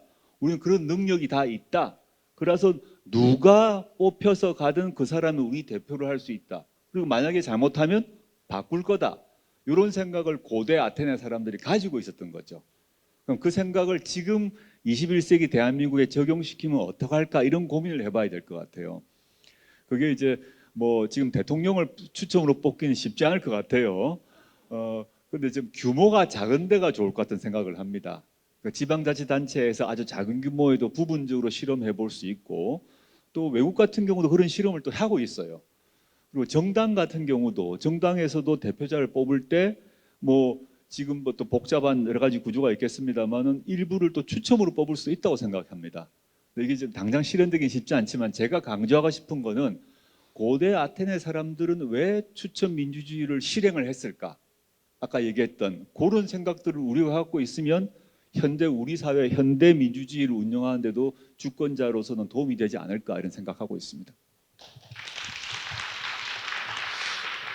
네, 뭐 교수님 설명 듣다 보니까 떠오른 게 결국 국민 스스로도 그렇고 국민 서로가 주인으로 여기어서 국민을 대우하느냐 아니면 통치의 대상으로 대우하느냐 여기에 굉장히 큰 차이가 날 것 같다는 생각이 문득 드네요. 또 한 분만 더 받겠습니다. 어디 이쪽에서 볼까요? 이번엔 예. 아쉽지만 안녕하세요. 사랑하는 조국 장관님, 저희는 노무현 시민센터에서 자발적으로 시민 조직을 만든 시민생각인데요. 너무나도 지지하고 저희는 제가 드리고 싶은 말씀이 이겁니다. 사실은 조국 장관님을 지키고 싶은 그런 마음이 너무 강하기 때문에 요즘에 또 조국 장관님을 들먹이면서 사람들이 뭐 총선에 뭐 출마한다더니 뭐 그러면서 자꾸 이용하려는 그런 사람들이 있어서 그런 거에서 항상 시달리셨잖아요. 그래서 저는 그런 거를 에 대해서 약간 사실 그럴 수 있는 입장이 아닌 거를 뻔히 아니까요. 한 번은 또 그래도 얘기를 해주시면 얘기가 힘드시면 안 해주셔도 되는데 아니 저희는 근데 총선에 나오셔도 절대적으로 지지합니다.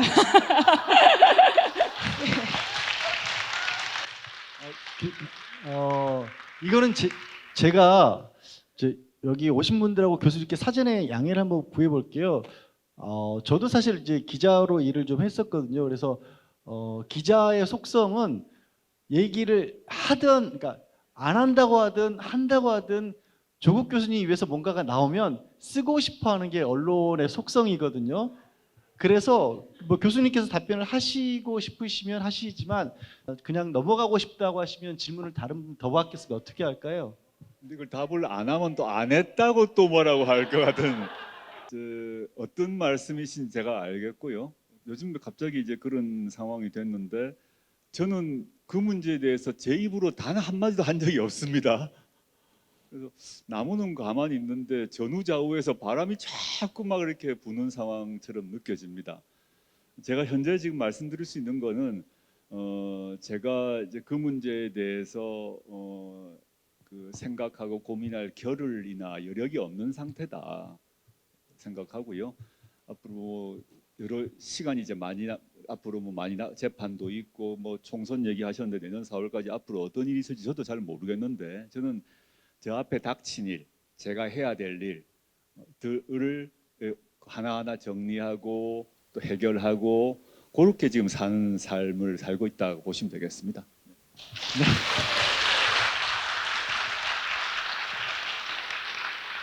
온라인으로 질문을 저는 이렇게 쭉 보는데 캐나다, 미국 시간이 지금 새벽 아침 7, 8시간 정도 차이가 나죠. 다들 일찍 일어나셔서 이 그 교수님 말씀을 함께 해주시고 계신 것 같은데 온라인으로 해외에 계신 우리 그 멀리 계신 분들의 목소리도 한번 듣고 질문 듣고 교수님이 답변 직접 주시면 될 것 같습니다. 안녕하세요. 저 허준이고요. 지금 토론토, 캐나다에 살고 있습니다. 질문이 있는데, 제가 이제 벚꽃전 산책도 읽고, 가불선적도 읽고, 그랬는데, 지금 이제 대한민국 헌법이 헌법 지금 87년 헌법도 이제는 좀 바꿀 때가 됐다라고 생각하는지 그리고 국민들도 그런 공감들을 가지고 있는지를 물어보신 것 네, 같은데 예. 맞으신가요? 네. 교수님 말씀 듣겠습니다. 지금 현재 2023년 아닙니까? 근데 우리는 지금 1987년에 만든 헌법 하에 살고 있거든요. 1987년 헌법이 만들어졌을 때 당시 그 헌법을 만든 사람들, 국회의원들과 그 국회의원들을 뽑아주었던 국민들의 관심의 모든 초점은 정치적 민주화였습니다. 왜냐하면 87년 이전에는 여러분들 영화 뭐 남영동이라거나 뭐 등등 영화 많이 보시면 변호인, 남영동, 1987 보시면 그 독재 권력이 시민들의 표현의 자유, 사상의 자유, 신체의 자유를 억압하고 때리고 고문하고 잡아가고 이게 그냥 계속됐던 시대였기 때문에 대통령 욕하면 중정 끌려가서 그냥 뭐 고문당하고 이런 시대였던 거죠. 그걸 끝냈던 겁니다. 1987년 거리에서 시민들이 나와가지고 그 일종의 명예혁명을 일으켜가지고 뒤집어 엎고 아까 질문자도 말씀하셨습니다만 그 이전은 국회의원도 국회의원의 3분의 1을 대통령이 지명했습니다. 통일주체 국민회의라고 그래가지고 잠실 운동장에서 그 3분의 1 그 국회의원들이 따로 모여서 잔치했어요. 지금 상상이 안 되는 얘기일 겁니다. 국회의원을 박정희 대통령이 3분의 1을 지명했어요. 그게 다 끝난 겁니다. 지금은 그런 것을 아무도 지금 윤석열 대통령이 국회의원의 3분의 1 지명한다 그러면 어떤 일이 발생하겠어요 지금? 상상이 안 되죠. 그런 건 있을 수가 없는 겁니다. 아마 그건 진짜 혁명이 일어날 겁니다. 또는 현 정부가 시민들이 윤석열 대통령 비판한다고 국정원에 끌고 가서 때리고 고문한다? 그거 상상도 못하는 시대가 된 겁니다. 그래서 1987년 헌법체제가 만들어지면서 그런 시대가 종결이 됐습니다. 물론 개별적으로 특이한 일이 있지만 크게 끝났습니다. 그래서 우리가 그걸 누리고 살고 있는데 87년부터 지금까지 오랜 시간이 지났는데 그 87년 헌법을 만들 때 국민들도 또 국회의원들도 놓치고 있었던 게 지금 이 책에서 얘기하는 사회권입니다. 먹고 사는 문제. 그게 뭐냐 노동, 복지, 주택, 의료 이런 문제는 국가가 해결하는 게 아니라 개인이 해결하는 것 같다라고 그 당시 생각하고 있었어요. 근데 시대가 점점 바뀌고 우리 사회가 이제 개발도상국에서 선진국이 되고 하다 보니까 우리가 복지국가란 말을 여러분들 저 연배와 비슷한 분들은 중고등학교 또는 대학교 교과서에 복지국가로 우리가 간다는 얘기를 다 배웠습니다. 우리는 복지국가가 아닌데 당시에 한국은 복지국가로 가야 되는데 그 나라가 스웨덴 어디 있다라고 다 교과서에 적혀 있었어요. 근데 지금 우리는 선진국이 됐어요. 근데 복지국가는 안 됐어요. 그러면 그 복지국가가 된다는 게 사회권 선진국인데 그걸 헌법에 반영을 해야 되는 겁니다. 지금 여러 가지 문제가 되는 주택 문제에 대해서 우리가 지금 주택 문제 다 개별적으로 알아서 돈 벌어가지고 집을 사기 힘듭니다. 그러면 전세를 놓든 뭐 또 은행 대출을 받건 그게 안 되면 장기 임대 주택을 하든 우리가 일정한 수준의 적정한 주택에 살 권리가 있어야 되는 겁니다. 우리가 낸 세금이 있습니다. 세금은 월급 받으면서 세금이 바로 떼어지는 경우도 있고 그렇지 않고 이 뭐 물을 사 먹어도 간접세가 나갑니다. 과자 사 먹어도 술 먹어도 다 우린 세금 내고 있어요. 그럼 세금이 어딘가 지금 모여 있습니다. 지금 엄청나게 세금이 모여 있는데 그 세금을 어디에 쓸 것인가를 결정한 사람이 누구냐? 정치 권력이거든요. 우린 지금 세금 납세자일 뿐입니다. 그런데 납세자이자 주권자 아닙니까? 경제적으로는 납세자고 노동자인데 정치적으로는 주권자거든요. 근데 많은 사람들이 세금은 내가 항상 내는데 그 세금을 어디 쓸 것인가에 대해서 관심을 덜 기울이도록 교육을 받았어요. 그 세금 어디 쓸 건가는 아주 뭐 경제 관료가, 경제학자가 선택한다고 생각을 해왔습니다. 그래서 무상복지 그러면 돈 낭비예요. 근데 그 돈은 우리가 낸 거라니까요. 무상교복 그 돈 낭비라 그래요. 근데 그거 다 우리가 낸 거예요. 지금 무상 시리즈들 또는 의료 문제 복지, 의료 복지 문제 또는 뭐 지금 지하철도 나이 드신 분들 공짜 아닙니까? 그 논리로 따지면 그거 왜 공짜로 주죠? 그럴 거 아닙니까? 그럼 그 돈을 어떻게 쓸 것인가에 대해서 이제 생각을 달리 할 때가 왔다. 그러니까 그렇게 하면 현재 1987년 헌법으로는 이 돈을 쓰는데 약간 근거가 약하기 때문에 헌법 조문에 이런 사회권을 강화하는 조문을 넣으면 이게 훨씬 법률을 만드는데 쉬워집니다. 예를 들자면 다른 예인데 이 헌법이 중요성을 말씀드리는 건데 노무현 정부 때 수도 이전 결정을 했습니다. 기억나시죠? 그런데 당시 헌법재판소가 뭐라고 했냐면 수도가 서울이라는 것은 관습 헌법이다. 대한민국 헌법에 수도가 서울이란 말 없어요. 근데 수도가 서울이란 건 관습 헌법이므로 그 법률이 위헌이라고 그래서 무효화시켰습니다. 그런데 만약에 헌법 조문에 수도는 법률로 정한다라고 있어 보십시오. 법률로 정할 수 있는 겁니다. 수도는 서울이다가 아니라 수도는 법률로 정한다 했으면 입법자가 법률로 정할 수 있는 겁니다. 그래서 호주 같은 경우는 경제 수도와 정치 수도가 따로 있습니다. 일부러 분산해 버리는 거거든요. 그런 것처럼 그럼 이제 위헌 논란이 안 생기는 것처럼 지금 우리가 얘기하는 복지 강화, 사회권 강화에 대해서 헌법 조문에 넣자는 거죠. 또 지금 지방 분권 정책 문제도 제가 이 책에서 많이 얘기했습니다만은 지방 분권을 하게 되면 꼭 뭐라고 말하나 하면 그게 뭐 지방 분권 해봤자 소용없다, 돈 낭비다 막 이게 나옵니다. 근데 서울 사람 중심의 생각이죠. 근데 지금 지방 같은 경우 사람과 돈이 점점 줄어나가고 서울은 사람이 점점 많아지는 그런 경우인데 프랑스도 똑같았어요. 파리 중심으로 다 들어간 겁니다.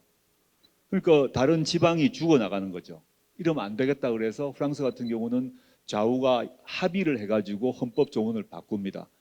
우리 식으로 얘기하면 대한민국은 민주공화국이다가 있고 그 바로 밑에 프랑스는 지방분권공화국이다를 넣습니다. 그러니까 지방분권 정책이 활성화되는 겁니다. 그런데 우리 1987년 헌법은 대한민국은 민주공화국이다만 있어요. 근데 지방분권공화국이라는 없어요. 또 우리 1987년 헌법에는 자유권에 대한 보장 조항이 매우 많습니다. 왜냐하면 굉장히 국가 권력이 사람을 주워 패이고 때리고 죽이니까. 근데 사회권을 보장하는 내용은 없거나 모호하거나 추상적으로 규정되어 있습니다. 그래서 사회권을 좀 강화하면 우리의 복지, 민생 이런 부분이 좀 강화될 수 있을 것이다 생각하고 있습니다. 답이 됐는지 모르겠습니다. 이게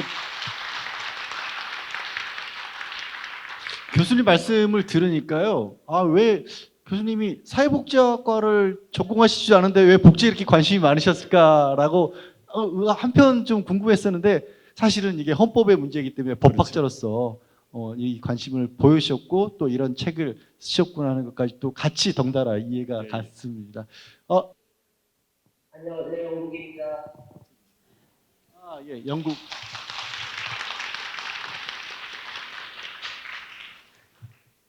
조국 교수님 정말 존경하고 사랑합니다.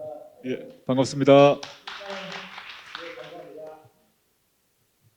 저는 런던에서 94년부터 살고 있는 구성이고요. 아까 저는 법을 잘 모르지만 법이 너무나도 중요한 사회 제도 중에 하나라는 걸 알고 있는데요. 어찌 보면 지금 한국에는 법 기술자들이 제 표현으로는 법 강도들이 너무 많은 것 같습니다. 황당하게도 대통령이며 법무장관이 다 법도둑들이고요. 그 멋진 촛불혁명이 일어난 나라에서 어떻게 이렇게 법도둑들이 많은지 도무지 이해가 안 됩니다. 조국 교수님께서는 한국 상황에 맞는 진정한 평등한 민주사회가 과연 현행 사법제도로 가능할까요? 만약 미국처럼 배심원 제도를 도입하면서 나아질까요? 과연 가장 한국적인 사법제도는 무엇이라고 교수님께서는 생각하고 계시는지 알고 싶습니다. 감사합니다. 어려운 질문인데요. 이제 우리가 이제 87년 헌법 체제 문제와도 관련이 있습니다. 87년 헌법 체제가 만들어질 때까지는 모든 데 관심이 이제 이 행정부 권력, 대통령 이쪽을 통제를 해야겠다. 대통령이 마음대로 하니까 왕이니까 독재 권력의 핵심이고 전제 군주 같은 뭐 연산군 이런 사람이 대통령이 된다 생각하면 끔찍한 거 아니겠습니까? 그래서 이제 그걸 통제를 해야겠다. 우리가 대표자를 뽑을 권리가 있어야 되겠다. 주로 행정부에 대한 초점이 있었어요. 그래서 그 권위주의 정권대 같은 경우 사법부가 많은 문제가 있었습니다. 뭐 예컨대 인혁당 재건이 사건에서 그냥 사형을 때려버린다거나 그랬지만 많은 사람들이 분노는 법원이 아니라 또 검찰이 아니라 행정부에 있었어요. 근데 1987년 헌법이 만들어지면서 행정부에 대한 통제 장치가 상당 부분 만들어집니다. 그런데 이제 그 법원, 사법부 또는 검찰에 대한 통제나 견제에 대한 생각들은 1987년 시점에는 공유를 못하고 있었어요. 이게 지금까지 이어진 건데 그러다가 점점점 보니까 우리나라 주권자들이 어떤 생각을 하게 됐나 하면 대통령 바꾼다고 되는 문제가 아니네. 국회에서 다수를 얻는다고 해결될 문제가 아닌 게 있다는 걸 깨닫게 됩니다. 그게 뭐냐면 이제 검찰의 권력 또는 사법부의 권력 문제가 된 거죠. 이 두 권력은 이제 법조 권력이라고 통상 합해서 부른다면 법조 권력은 우리가 뽑은 적이 없습니다. 선거로 뽑은 적이 없잖아요. 국회의원 대통령만 하더라도 우리가 뽑습니다. 그래서 적어도 선거 때는 우리한테 와서 머리를 숙입니다. 물론 그 4년 또는 5년간 우리가 통제 장치가 있냐 없냐 논란이 있지만 근데 사법부나 또는 검찰 같은 경우 우리 뽑은 적이 한 번도 없어요. 대한민국 역사에서 뽑은 적이 한 번도 없어요.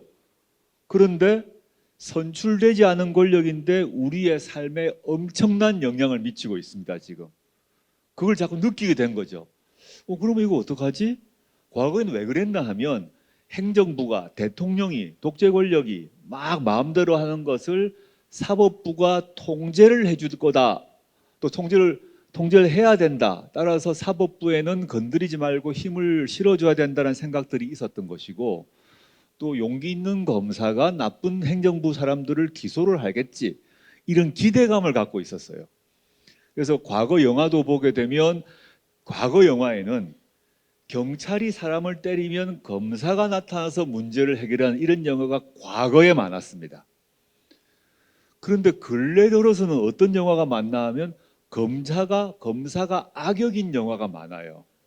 잘 보시면 과거에는 경찰은 나쁜 짓 하고 경찰이 사람을 막 때리니까 근데 검사가 나타나서 1987 이런 과거 시점에 보게 되면 검사가 영웅이 되어서 이 문제를 해결한 영화가 등장했다면 지금은 아닌 거거든요. 우리 국민들의 문제의식이 달라졌음을 보이는 건데 그러면 이제 어떻게 할 거냐의 문제가 남아있는 거죠. 그래서 이걸 최초로 시도한 정부가 노무현 정부입니다. 노무현 정부 때 노무현 대통령 당신께서 그 문제의식을 아주 강하게 가지고 있었고 당시 이제 문재인 비서실장 역시 그런 문제 가지고 있어가지고 사법개혁이라는 걸 최초로 합니다.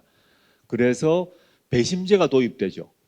근데 배심제가 도입된다는 얘기는 재판을 배심이 한다는 건데 문제는 도입되었지만 전체 형사사건 1심 형사사건에서 아마 1%밖에 하지 않고 있을 겁니다. 배심제가 도입되었지만 사실은 1%밖에 안 되는 게 현재 상황인 거죠. 그런데 미국 같은 경우는 우리 다 배심 재판 받지 않습니까? 배심 재판에 대해서 불만이 뭐 오제이 심슨 사건 등이 있지만 미국 시민들에게 조사를 해보게 되면 배심 재판의 결과에는 다 동의합니다. 왜냐하면 내 동료인 동료 시민들이 판단을 했기 때문에 그건 내가 승복해야지라고 하는 거죠. 그 배심원은 추첨으로 뽑습니다. 그래서 영미권 나라는 영국, 미국, 캐나다, 오스트레일리아 이런 영미권 나라는 배심제를 하고 독일 같은 경우 좀 어려운 말이지만 또 대륙법급 국가 같은 경우는 배심은 하지 않지만 재판부가 앉는 판사들이 앉는 거기에 가운데 3명인 재판부의 경우는 1명은 전문 판사, 2명은 비법률가 시민이 앉습니다. 1대2. 5명이 앉는 경우 합의를 할 경우에는 2명은 전문 판사가 앉고 3명은 일반 시민이 앉습니다. 우리가 법정에 갔을 때 앉아있는 재판부 모습이 있죠.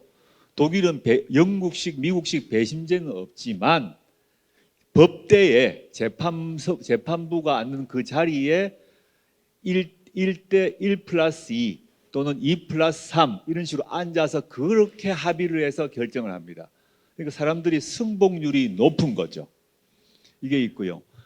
검사의 경우는 아까 이제 우리 오늘 행사 앞부분에 그 양 변호사님이 질문했는데 빼먹은 게 하나 있는데 여기 연결됩니다만은 이제 검사의 경우 우리는 검찰공화국이고 막강한 권력을 갖고 있는 우리 뽑은 적이 없다는 말씀드렸습니다. 근데 미국은 검사장을 선거로 뽑습니다. 검사장이라 그러면 우리식으로 얘기하면 예를 들어서 서울중앙지검장, 서울고등검사장, 뭐 대전지검장 이런 검사장을 그 대전시장 뽑을 때, 부산시장 뽑을 때, 서울시장 뽑을 때 그 검사장을 선거로 뽑습니다. 그래서 선거 용지에 그 검사장 후보가 들어 있어요. 그러니까 그 사람을 통제를 우리가 적어도 선거로는 통제를 하는 겁니다. 그래서 그 사람 지휘하에 검찰의 기소가, 검찰의 수사가 잘못되었으면 그 사람을 바꾸는 거겠죠. 근데 우리는 검사를 선출한다는 생각을 해본 적이 없어요. 신성한 권력이 어디서 하늘에서 떨어지거나 신림동에서 솟아오르거나 뭐 어쨌든 간에 우리하고는 다르게 아주 공부 잘하는 사람이 그냥 되는 거니까 그 사람들이 우리한테 우리의 운명을 결정할 수 있는 거라고 생각해 버린 거죠. 근데 우리가 따르는 미국에서는, 미국 민주주의에서는 검사장을 선거로 뽑는다니까요. 우리가 그 생각을 해본 적이 없는 거죠. 1987년 헌법을 만들 때 이런 생각을 해본 적이 없는 겁니다. 심지어 또 미국은 판사도 뭐 대법관은 아닙니다만 판사도 선거로 뽑습니다. 100%는 아니지만. 그럼 우리는 판사를 선거로 뽑아? 그럼 지금 사람들이 뭐라고 그러겠어요? 언론에서 막 드디어 이제 뭐 조모가 정신이 나갔다. 무슨 재판부의 독립이 필요한데 사법부의 독립이 필요한데 사법부 독립을 맨 처음 시작한 나라 중에서 선거로 뽑습니다. 그래서 그 판결이 잘못되면 2가지 방식을 해결합니다. 판사 탄핵을 합니다. 검사 탄핵을 합니다. 탄핵은 선거 전이겠죠. 다음은 선거 전입니다. 지금 아까 영국에서 질문하셨습니다. 영국에서 판사 탄핵 수시로 일어납니다. 1년에 몇 번씩 판사 탄핵해서 판사를 바꿉니다. 그 다음 선거 때 새로운 판사 선출하기도 하죠. 그래서 판사 검사라고 하는 선출되지 않은 법적 권력에 대해서 탄핵과 선거로 통제를 하는데 우리나라는 판사와 검사에 대해서 탄핵을 할 수 있습니다. 우리 현행법상. 그런데 탄핵을 실제 해본 적이 없는 거예요. 최근에 아직 한 번 뭐 시도를 하다가 흐지부지 돼버렸는데 주권자도 그렇고 주권자의 대표인 국회의원들도 그렇고 첫 번째 헌법 조문에 있는 탄핵 제도를 활성화하는 걸 두려워합니다. 그 다음에 2번째는 그 선출될 수 있다.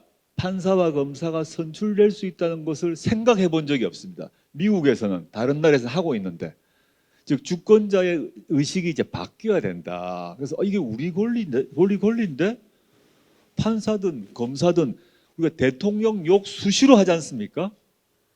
진보 보수, 진보는 보수를, 보수는 진보 쪽으로 이제 정권이 바뀔 때마다 반대파는 대통령을 막 수도 없이 욕하고 술자리 안 줍니다. 그리고 국회의원에 대해서도 내가 지지하는 정당의 국회의원이건 내가 반대하는 정당의 국회의원이건 그 욕하는 걸 아무도 두려워 안 합니다. 여러분들도 예를 들어서 윤석열 대통령 욕하는 걸 안 두려워하잖아요. 지금 막 하고 요즘엔 두려워할지 모르겠습니다. 과거에 뭐 문재인 대통령 욕하는 걸 누가 두려워했겠습니까? 근데 대통령이나 정치인을 욕하고 비난하는 것을 아무도 대부분 크게 두려워하지 않아요. 근데 판사, 검사, 내가 되나? 라는 생각을 하도록 우리가 그런 의식으로 그런 의식을 갖는 걸로 딱 고착되어 있는 상태인 거죠. 87년 헌법 체제는. 다른 나라는 하고 있다는 거죠. 우리가 그걸 깨달았으면 좋겠다 이런 말씀 드리고 싶습니다.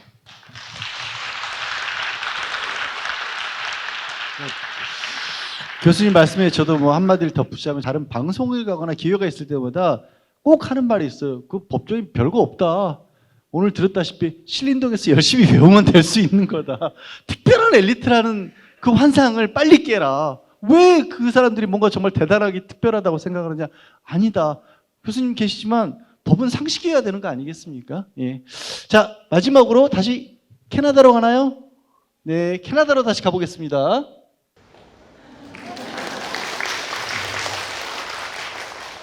So, hi, my name is Justine Ken, and I'm from Toronto, Canada. Thank you for taking the time to be here with us today. I feel very honored to have been given the opportunity to ask you my question directly. So what I would like to know is, a lot of younger people now are generally less interested in politics and world issues, and many are indifferent. They believe that those in power are simply powerful. Trying to fight a system inherently designed to work against you by maintaining the status quo is a losing battle. So how does this feel about the future to come? And what would you say to those who feel disheartened to encourage them to get informed and involved?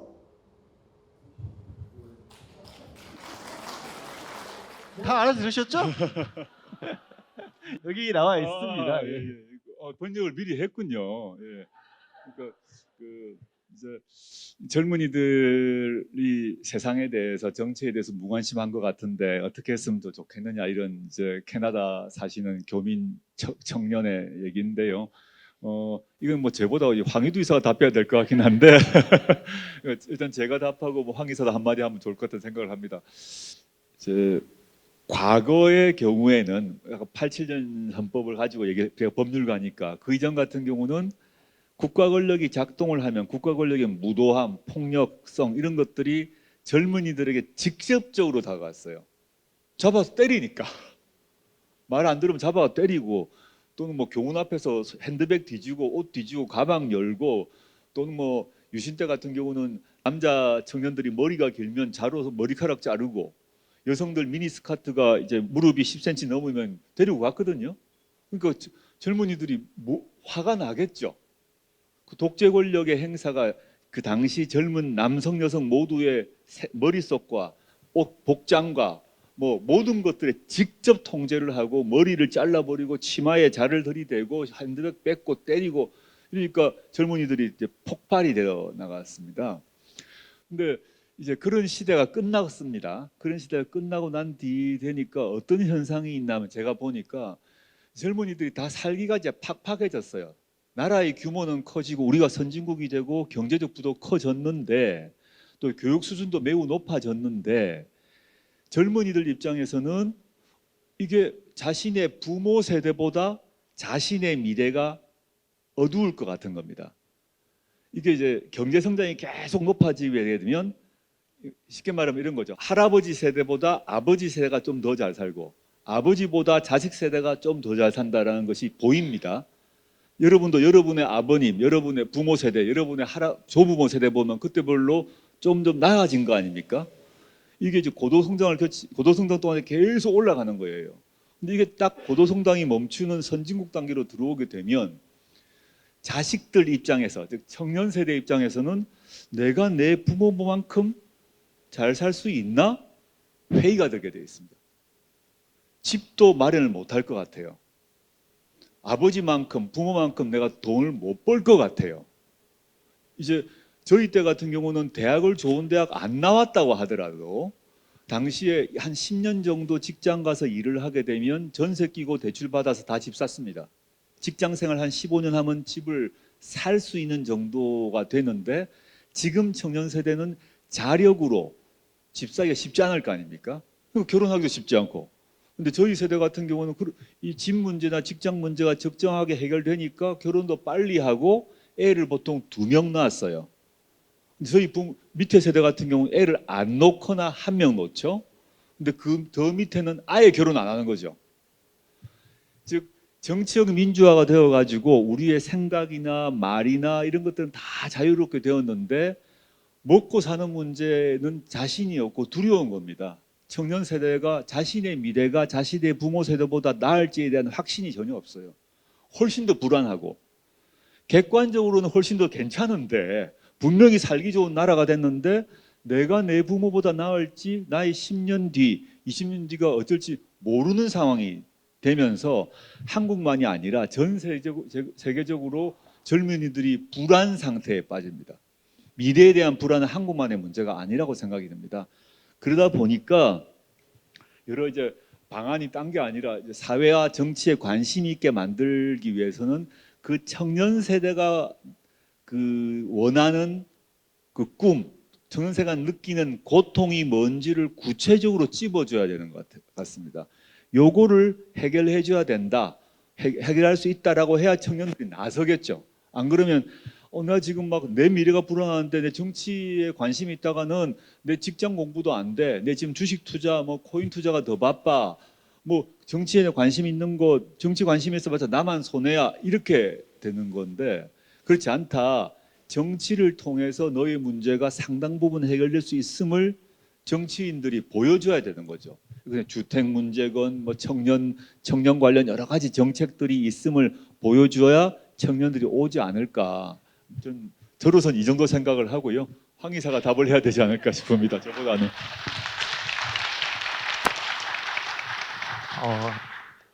진짜 어려운 문제라서 막 짧게 답하기는 되게 어려운데 앞에 쭉 말씀하신 내용 다 공감하고 정치권에서 누가 좀 나서면 저 같은 경우에도 그런 욕 되게 많이 먹었어요. 쟤 정치하려고 저런다. 뭐 그게 또 잘못된 게 아님에도 불구하고 그걸 막 자꾸 해명도 해야 되고 막 그런 과정을 거쳤는데 지금은 저는 그렇게 생각합니다. 지금 시대는 정보는 너무나 무한하게 쏟아지는데 우리의 시간은 유한하다. 그래서 그걸 받아들였을 때 결국에는 이게 내가 누가 남들이 뭐라 하더라도 그냥 할 말 하고 그 관종들이 근데 나와야 되는데 다만 여의도의 그 저도 청년 정치인들하고 얘기를 해보면 너무 멋있고 추상적인 얘기를 되게 많이 하는 것 같아요. 갈등 나쁩니다. 뭐 젠더, 세대, 이념 이런 거 벗어나야 됩니다.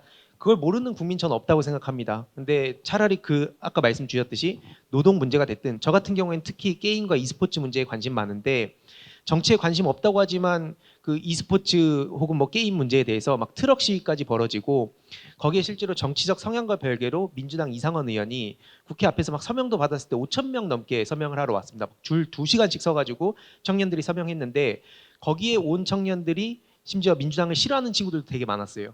하지만 내 문제, 내 권리를 뭔가 침해받았다라고 생각해서 직접 나섰고 그래서 이런 개개인별로 이슈들을 찾아서 우리가 더 깊이 파고 들어가야 되는 시대다라고 생각하고 다만 내가 채우지 못하는 것은 그 한계를 스스로 인정해야 된다 생각합니다. 정치를 하는 사람이든 혹은 어떤 메시지를 내든 그래서 그렇게 느슨한 연대를 점점 넓혀가면서 개개인 시민 차원에서는 내가 뭔가 부당한 권리를 뭔가 침해받았다고 생각할 때는 그런 거 블라인드라든지 커뮤니티라든지 막 쓰시고 그걸 정치권에서 잘 캐치해가지고 이슈를 선점하고 그걸 통해서 계속 효능감을 전하고 그 해결하는 능력까지 지금 정치인들한테 필요한 게 아닌가. 그동안은 너무 그게 붕 떠 있었고 여의도 안에 갇혀 있었다 그런 생각이 많이 듭니다.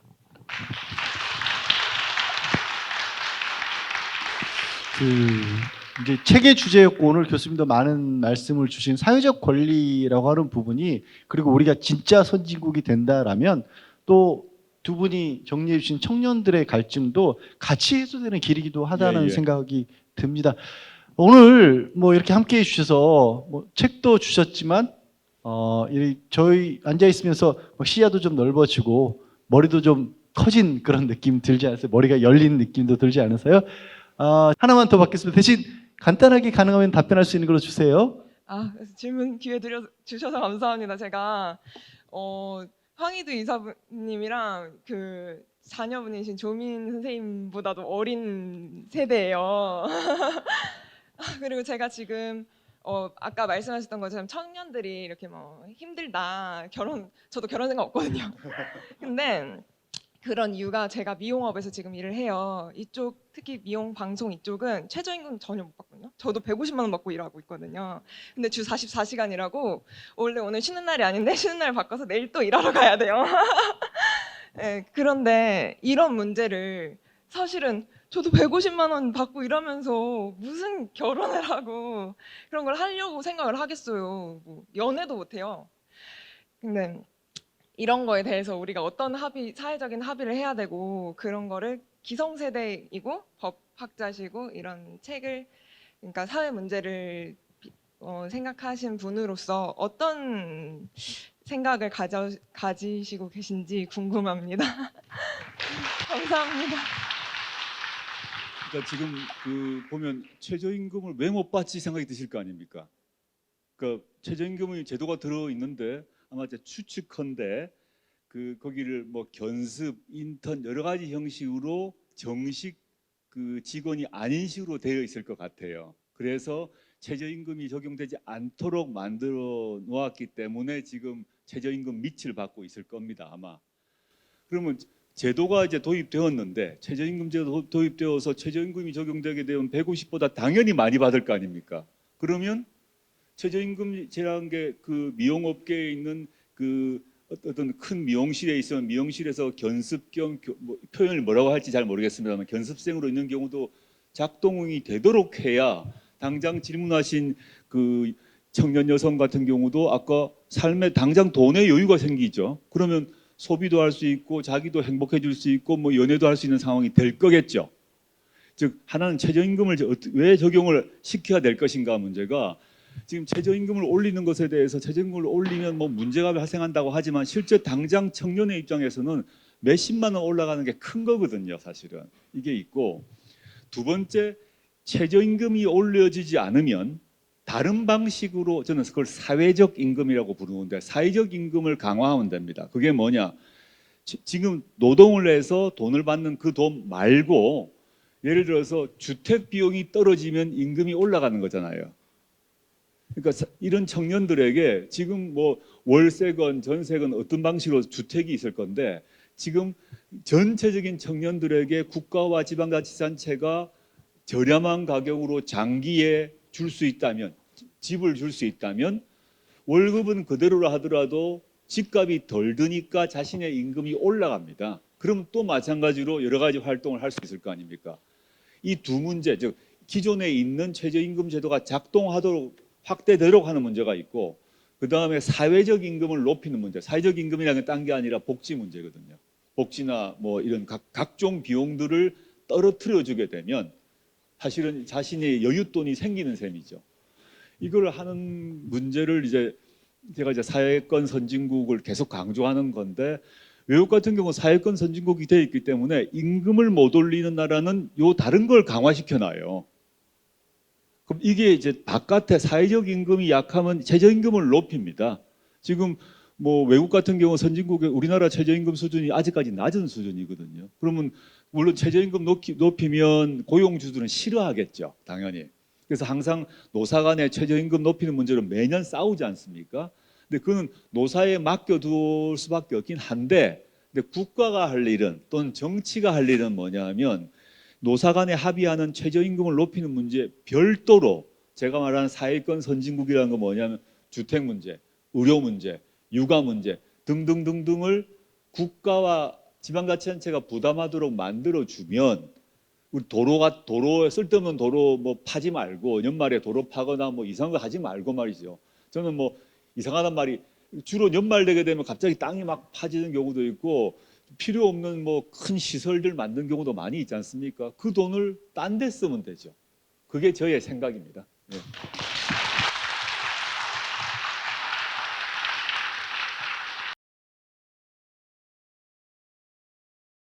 지금까지 아까 드리던 말씀은 뭐였냐면 지금까지 교수님께서 귀한 시간, 귀한 말씀을 주셨기 때문에 메디치 쪽에서 교수님에게 드리는 시간을 준비를 했습니다. 그대가 조국에게라는 시간이고요.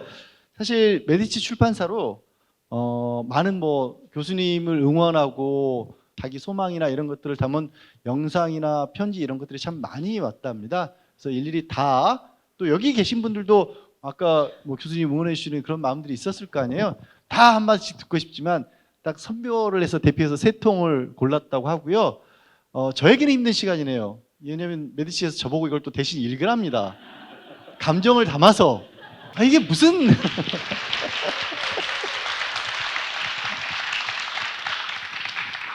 하여튼 신림동에서 공부할 때는 이런 일 할 줄 몰랐는데 교수님 그 3통이 있는데 제가 먼저 봤는데요.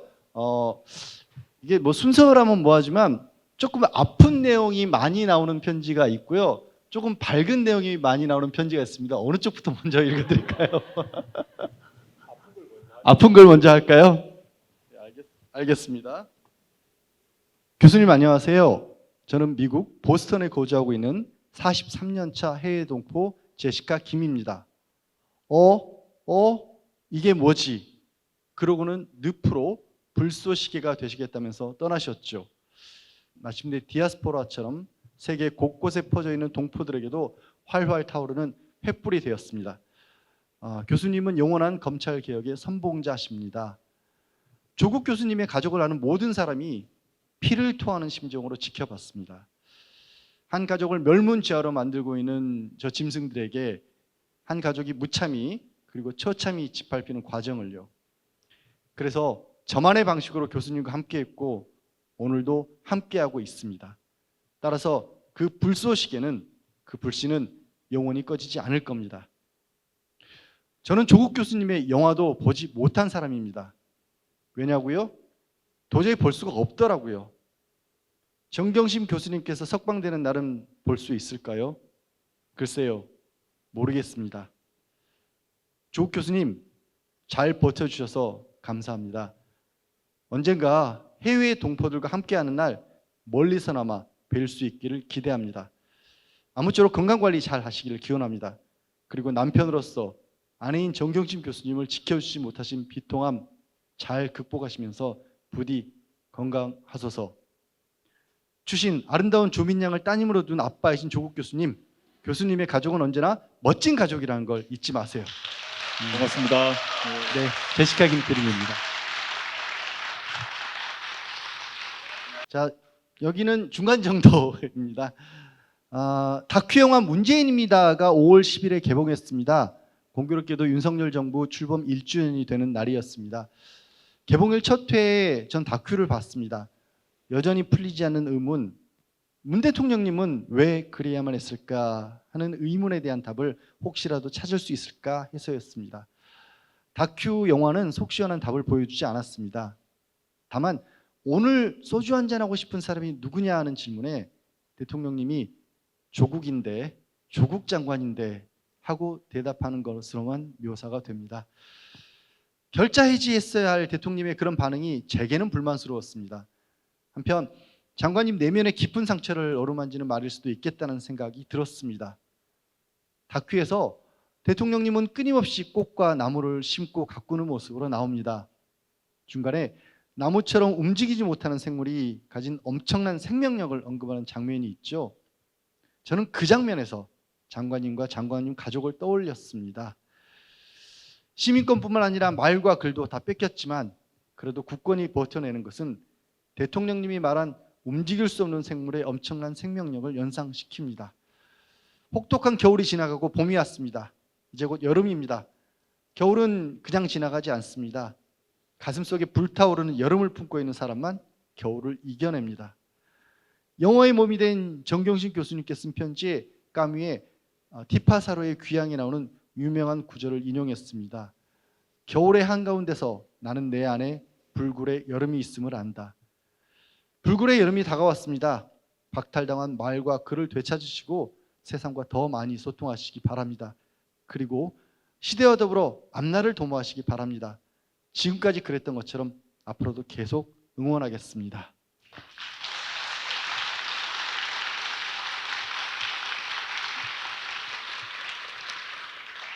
마지막 편지는 저는 연애 편지인 줄 알았어요. 장관님 안녕하세요. 우선 사과드려요. 10여 년 전 홍대 상상마당 근처에서 우연히 마주쳐 인사드렸는데 상수역이 어디냐고 물으시더라고요. 그래서 장관님 뵙고 흥분한 나머지 그만 엉뚱한 방향을 가르쳐드렸지 뭐예요. 해볼쭉 나 혼자 신나서 한참을 걸어가다 아차 싶었지만 그냥 가버렸어요.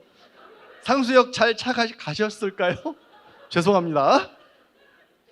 장관님, 제가 지적이고 학구적인 사람을 좋아하는 줄 알았는데 돌이켜보니 그냥 얼빠였나 봐요.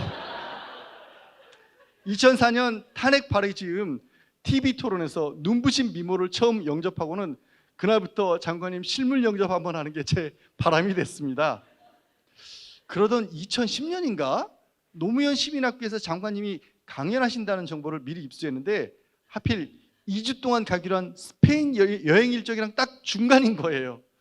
이거 담당자에게 날짜를 바꾸자고 졸랐지만 가능할 리가요. 그러나 그대로 이 기회를 날려보낼 수 없던 저는 비행기표를 바꿨습니다. 공항에서 강연장으로 직행해서 장관님과 함께하는 뒤풀이까지 참석하고 그저 행복했던 기억이 새록새록합니다. 아무튼 그렇게 귀하고 소중한 장관님의 미모를 요즘 이렇게 수척하게 그리고 그늘을 만들어 놓은 그 일당이 누군지 너무 미워요. 이 천하의 나쁜 놈들아. 장관님, 저도 책 만드는 사람인데요. 맨날 남의 출판사 북토크만 쫓아다니고 있습니다.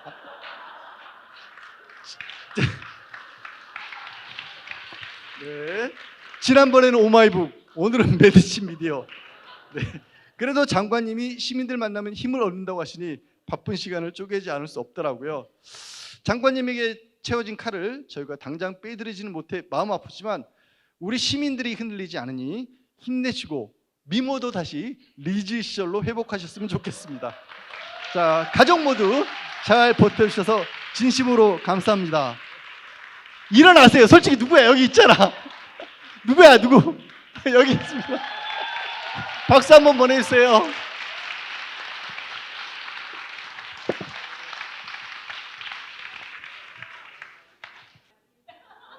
오사카에서 오셨다고 합니다. 예. 하여튼 교수님, 저는 힘든 시간이었지만 장관님은 흐뭇해 하시는 것 같아서 저도 다행히 위로가 되고요. 어떤 이 편지를 써주신 분들께 이제 답을 짧게 해주시죠. 세 편지 모두 참 찡합니다. 찡하고요. 뭐 이렇게 첫 번째 편지 같은 경우는 저도 19년 8월 법무부 장관 후보 이전과 이후로 제 삶이 완전히 달라진 것 같습니다. 뭐 그 상황은 개인적으로든 뭐 저희 가족이든 모든 달라진 것 같고 그걸 통해서 맨 처음에는 그 엄청난 충격이었죠. 저도 충격이어서 지금까지 이제 견디고 버텨왔는데 거기 아까 여기 해외에 계신 분들도 그렇고 아까 말씀하신 분들처럼 이런 시민들이 저하고 사실 아무 사적인 연이 없는 분들이실 건데 도와주시고 격려해주시고 위로해주시고 이런 그런 그걸 제가 느끼고 접했기 때문에 지금까지 온 것 같고요. 이제 저는 뭐 이제 장관도 아니고 민정수석도 아니고 뭐 서울대 교수라고 하지만 강의를 못한 상황이고 교수직도 떠나야 되는 상황이라고 봅니다. 다 내려놓자라는 생각을 오래전에 했고 저희 자식들한테도 마찬가지 얘기를 했습니다. 다 내려놓고 새로 출발을 하자 이런 얘기를 여러 번 한 바 있습니다.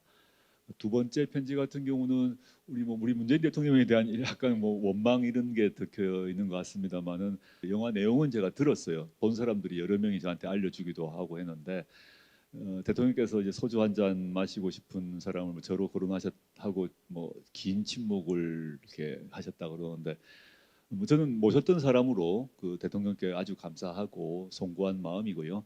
문재인 대통령님도 또 문재인 정부도 그 항상 성과와 한계가 있다고 생각합니다. 그 장점과 단점이 있다고 생각합니다. 근데 그거를 뒤집어서 완전히 엎어버려서는 안 된다고 생각합니다. 저는 문재인 대통령님의 이 경우 문재인 대통령의 정책에 있어서도 오류가 있을 수 있었겠죠. 또 한계도 있을 수 있다고 생각합니다. 그렇지만 저는 그 2019년 8월 이전에도 이후에도 전 대통령님을 항상 인격적으로 존경하고 있습니다. 그다음에 세 번째 오셨던 경우는 제가 상상마당 기억합니다. 상상마당을 이제 홍대 쪽을 전혀 모르기 때문에 행사가 있어서 갔는데 정말 잘못 가르쳐 주셔가지고 딴 데로 갔다가 너무 안 나와서 다시 물어서 거꾸로 간 거는 기억이 납니다. 왜 기억을 하냐면 그때 상상마당 행사의 시간이 촉박해서 제가 근데 지리를 몰라서 헤매고 있었거든요. 기억 정확히 하고요. 전혀 근데 신경 쓰지 마시고 잘 찾아갔습니다. 잘 찾아갔고 약간 뭐 농반 진반 재밌는 말씀 해주셨는데 그 뭐 2019년 8월 이후로 세월이 흐르고 온갖 일이 있다 보니까 흰머리는 늘고 주름은 깊어지고 뭐 이런 것 같습니다. 근데 그 자체가 뭐 세월이고 제가 또 감당해야 되지 않을까 싶고요. 어려운 시기인데 이 어려운 시간이 언젠가는 지나갈 거라 생각합니다. 그게 뭐 시간은 지나가는 것이다 생각하고 그 시간이 지나가면 어느 시점에서 아까 제가 뭐 비유해서 얘기했던 족쇄건 칼이건 그 시점 풀어지겠죠. 물론 몸에 흉터가 남아 있을 것이고 상처도 남아 있을 것이라고 생각합니다. 몸과 마음에 흉터와 상처가 있겠지만 그 족쇄와 칼이 풀리게 되면 그 시점에는 저는 자연인으로 또 시민으로 제 할 일을 또 하면서 사는 거죠. 뭐 그게 삶이라고 생각하고 같이 동참해 주시면 좋겠습니다. 감사합니다.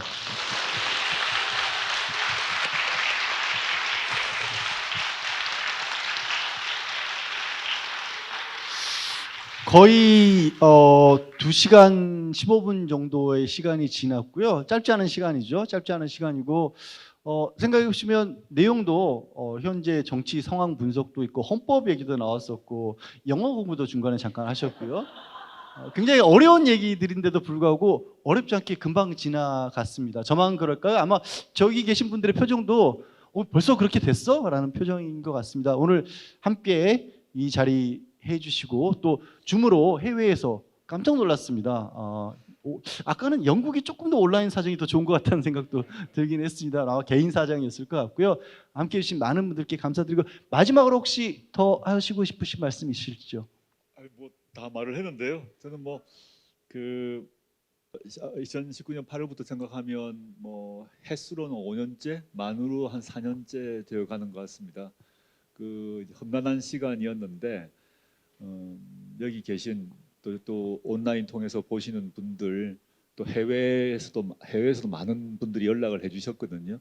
국내외에 계신 많은 그 동료 시민분들이 정말 위로와 응원과 격려를 직간접적으로 해주셨기 때문에 제가 이 자리에 있지 않나 생각합니다. 그 마음, 그 뜻 잊지 않고 그냥 뚜벅뚜벅 또 묵묵히 걸어가겠습니다. 감사합니다.